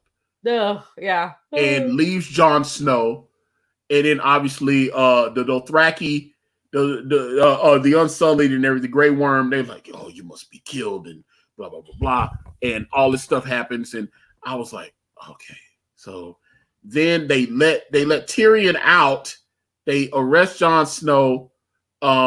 Everybody comes down from. This is all the last episode, right? Yeah, this is all the last episode. It was an extended episode. It was an extended episode, but they bring barely bring everybody back, including the guy that played the uncle that had been in jail all that time. Edmure. Yeah, they bring him back. There's very interesting stuff in the book with that character. That was like fan down. It's like Sansa and Brienne, they come down, and Arya, they all come. Well, Arya was already there, but Sansa and Brienne come down from King's Landing. They bring Gendry. He had been named the Lord of Storm's End. He's there. You got the little inbred boy, the little sickly boy from the Vale. You got whoever the new Prince of Dorne is. They got everybody in there. Mm-hmm. They fucked up Dorne as well. We don't need to get into that, but the dragon already, I agree with that. The dragon already knew that he was a Targaryen, but I'm saying the audience hadn't established that Jon was invulnerable to flame. They hadn't done that because not all the Targaryens were, obviously, because Dany's brother did not have that dragon invulnerability. Remember, they burnt his head. Just because he's a Targaryen doesn't mean, I mean, the dragon was Dany's. Like, I still think he would have been pissed and could have, but in the flamed book, Jon. Different dragon riders.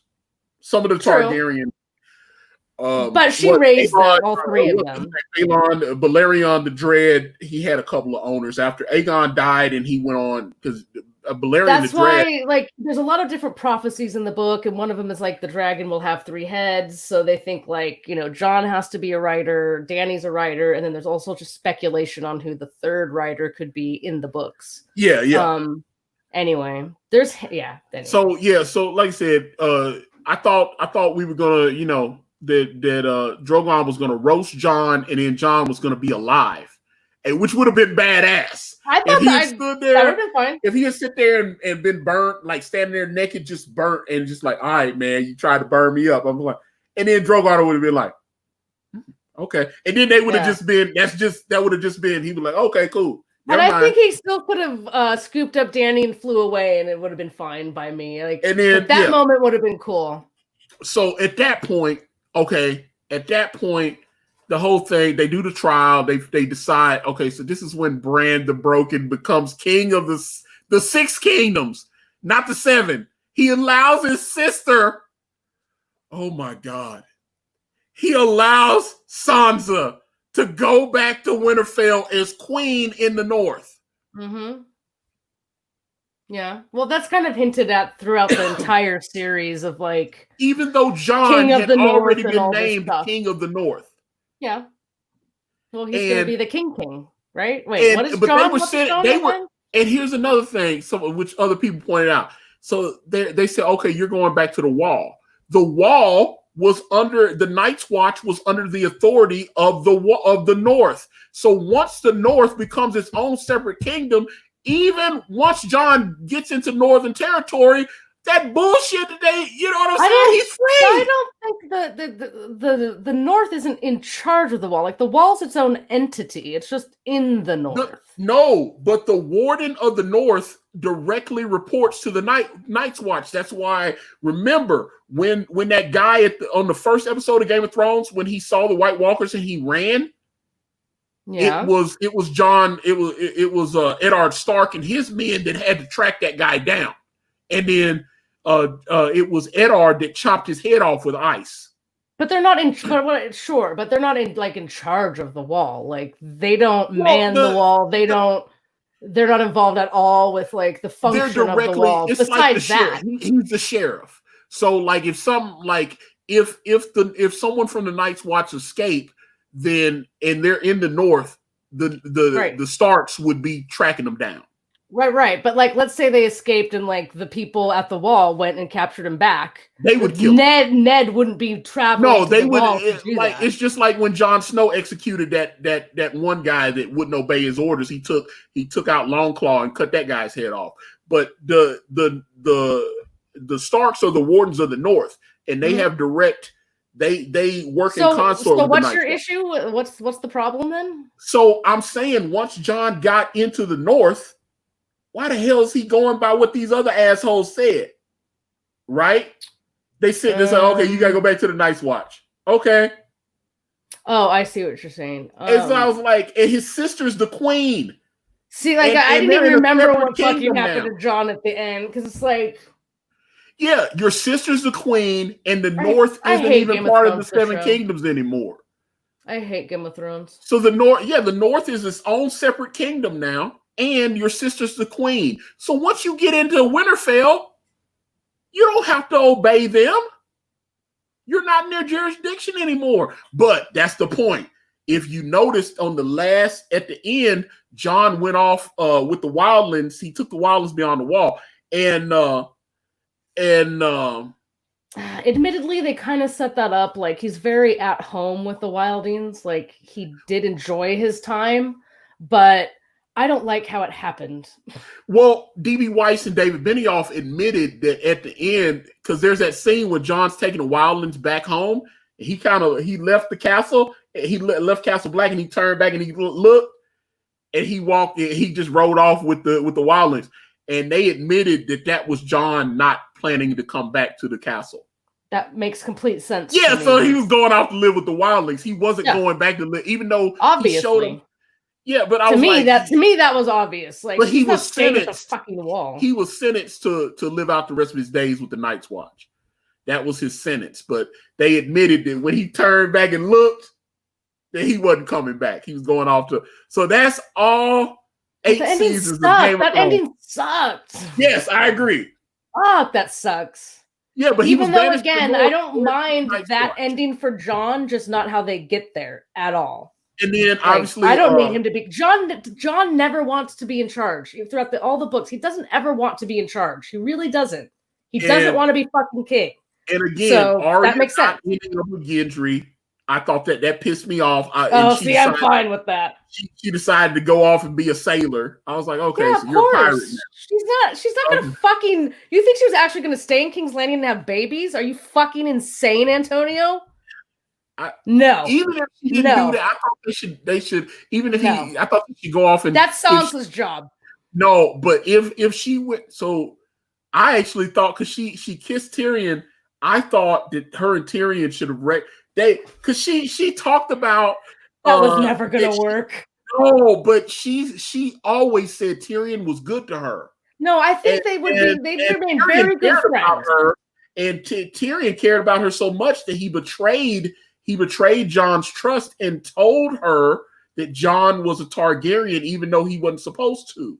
I think they have a bond for sure, but I don't see them ever being romantically involved. Like, just very good friends for the rest of their lives. Well, they kept talking shared trauma. They were talking about why their relationship couldn't work because she was like, "No, you're too loyal to your queen to be my husband." You know, she was saying that to him that he couldn't be loyal to her and be loyal to Dany because she didn't trust Dany. Well, yeah, obviously, but also I just don't see them ever. They would never get together romantically. That doesn't even make sense. I saw it though. I'm sorry, the show but no. was working. I saw, I especially when they almost like died. Bullshit TV stuff to me. No, when they were holding each other's hands, when they almost died together in the long night. I thought that was a real sweet moment. I thought they were reconnecting and stuff like that. So I would have been okay with them working. Why does it always have to end romantically though? Like, that's why I don't. Like, I don't know. I like romance. They don't need to be together. Like, again, they just have a shared experience that makes them bonded in a very different sort of way. Like, I think they would have been a good. I think she cared about Tyrion at least friendly, and so she liked the fact that even though he was married, he could have took liberties with her. He didn't. Yeah. And she always spoke highly of. So I thought that would have been a good. And like I said, and like Daniel just said, it would have mended the Starks and the Lannisters. It would have joined their houses, and they could have. It would have. A lot of fans were disappointed that didn't happen. But like I said, I wanted Arya to even if she didn't, if Gendry didn't run storms in, if he had ended up on the ship with Sansa when she's on the bow. You mean Arya? Arya. When she so Arya's on the bow on the ship with Arya. Yeah, and you saw it would have been like a Titanic moment with his God, hands. I would have puked in my mouth. I hate. You already hated that movie. I hate that moment. I hate that movie. I hate that idea. Okay, so season 8, Game of Thrones shit to bed. Garbage. Okay. So let's for many reasons. Okay, so we got two more to go. We're at 2.5 hours right now. Okay, yeah, it's a lot. Should we split this up? I don't know. Should we do it? Because like I said, I really want to talk about Dexter, and I really want to talk about Dexter because I don't have as many thoughts except the thought that I have. So I'll wait on that. So should we do Dexter as a separate show then? Oh, a separate show. Because like I said, we have been going for 2.5 hours. We're at 2.5 hours. I can only imagine we can't do if we're gonna do Sopranos and Dexter. We're gonna we'll be here for 5 hours. Because Okay, wait. Is there anything else we want to say about Game? I think we talked a lot about Game of Thrones. So I want to name this one Part 1, and then we can come back another day and do Part 2. So we'll do worst ending ever Part 2. So, and we will tackle Dexter and The Sopranos. So hopefully no one was waiting for us to talk about Dexter, and then hopefully they're not too disappointed. We're going to talk about Dexter. Like we will. Just I don't want to just do 15 minutes on Dexter because, boy, that last season of Dexter. All right, but man, this has been fun, and the chat's been with us. And thanks, chat. Yeah, really appreciate the chat hanging out. Obviously, but yeah, this was a fun show. Obviously, Jill, this is your show. Give us some words of wisdom. It always sounds weird when you say that, because I do nothing. I just show up. Yeah, well, so words of wisdom. Gee, you put me on the spot. I have 0 words of wisdom. It's the JillStream. I'm trying to do things. I know, but I don't know what to say. Blah blah blah blah blah. Watch TV, everyone. Okay, because like I said, we're getting ready. We're getting ready to do Wire Wednesdays and all that stuff. So Wire Wednesdays. Like anyone that is interested in the Wire, check us out on. Yeah, because we're definitely going to do that. We'll be watching the Wire and talking about it and going, "Oh, McNulty's having sex again." Okay, cool. He's drunk. Okay, cool. Okay, yeah, McNulty's drunk again. He's drunk again. Yeah. Okay. So it's more interesting than that. Don't worry. But again, for anybody that is watching on another platform, because I'm streaming to multiple platforms. YouTube.com/Akari Press. Please come over and hang out with us. Again, my thanks to Planet EJOBN for hosting us here today. And of course, back brand Way of the Gun. It is at AkariPress.com. But as always, check me out. Facebook, Instagram, Twitter, right here on YouTube. All at Akari Press. AkariPress.com takes you to brand Way of the Gun. Check me out on Teespring. We're on Amazon as well. The links to those are in the description. For myself and Jill B. Pill, Excelsior, and so long.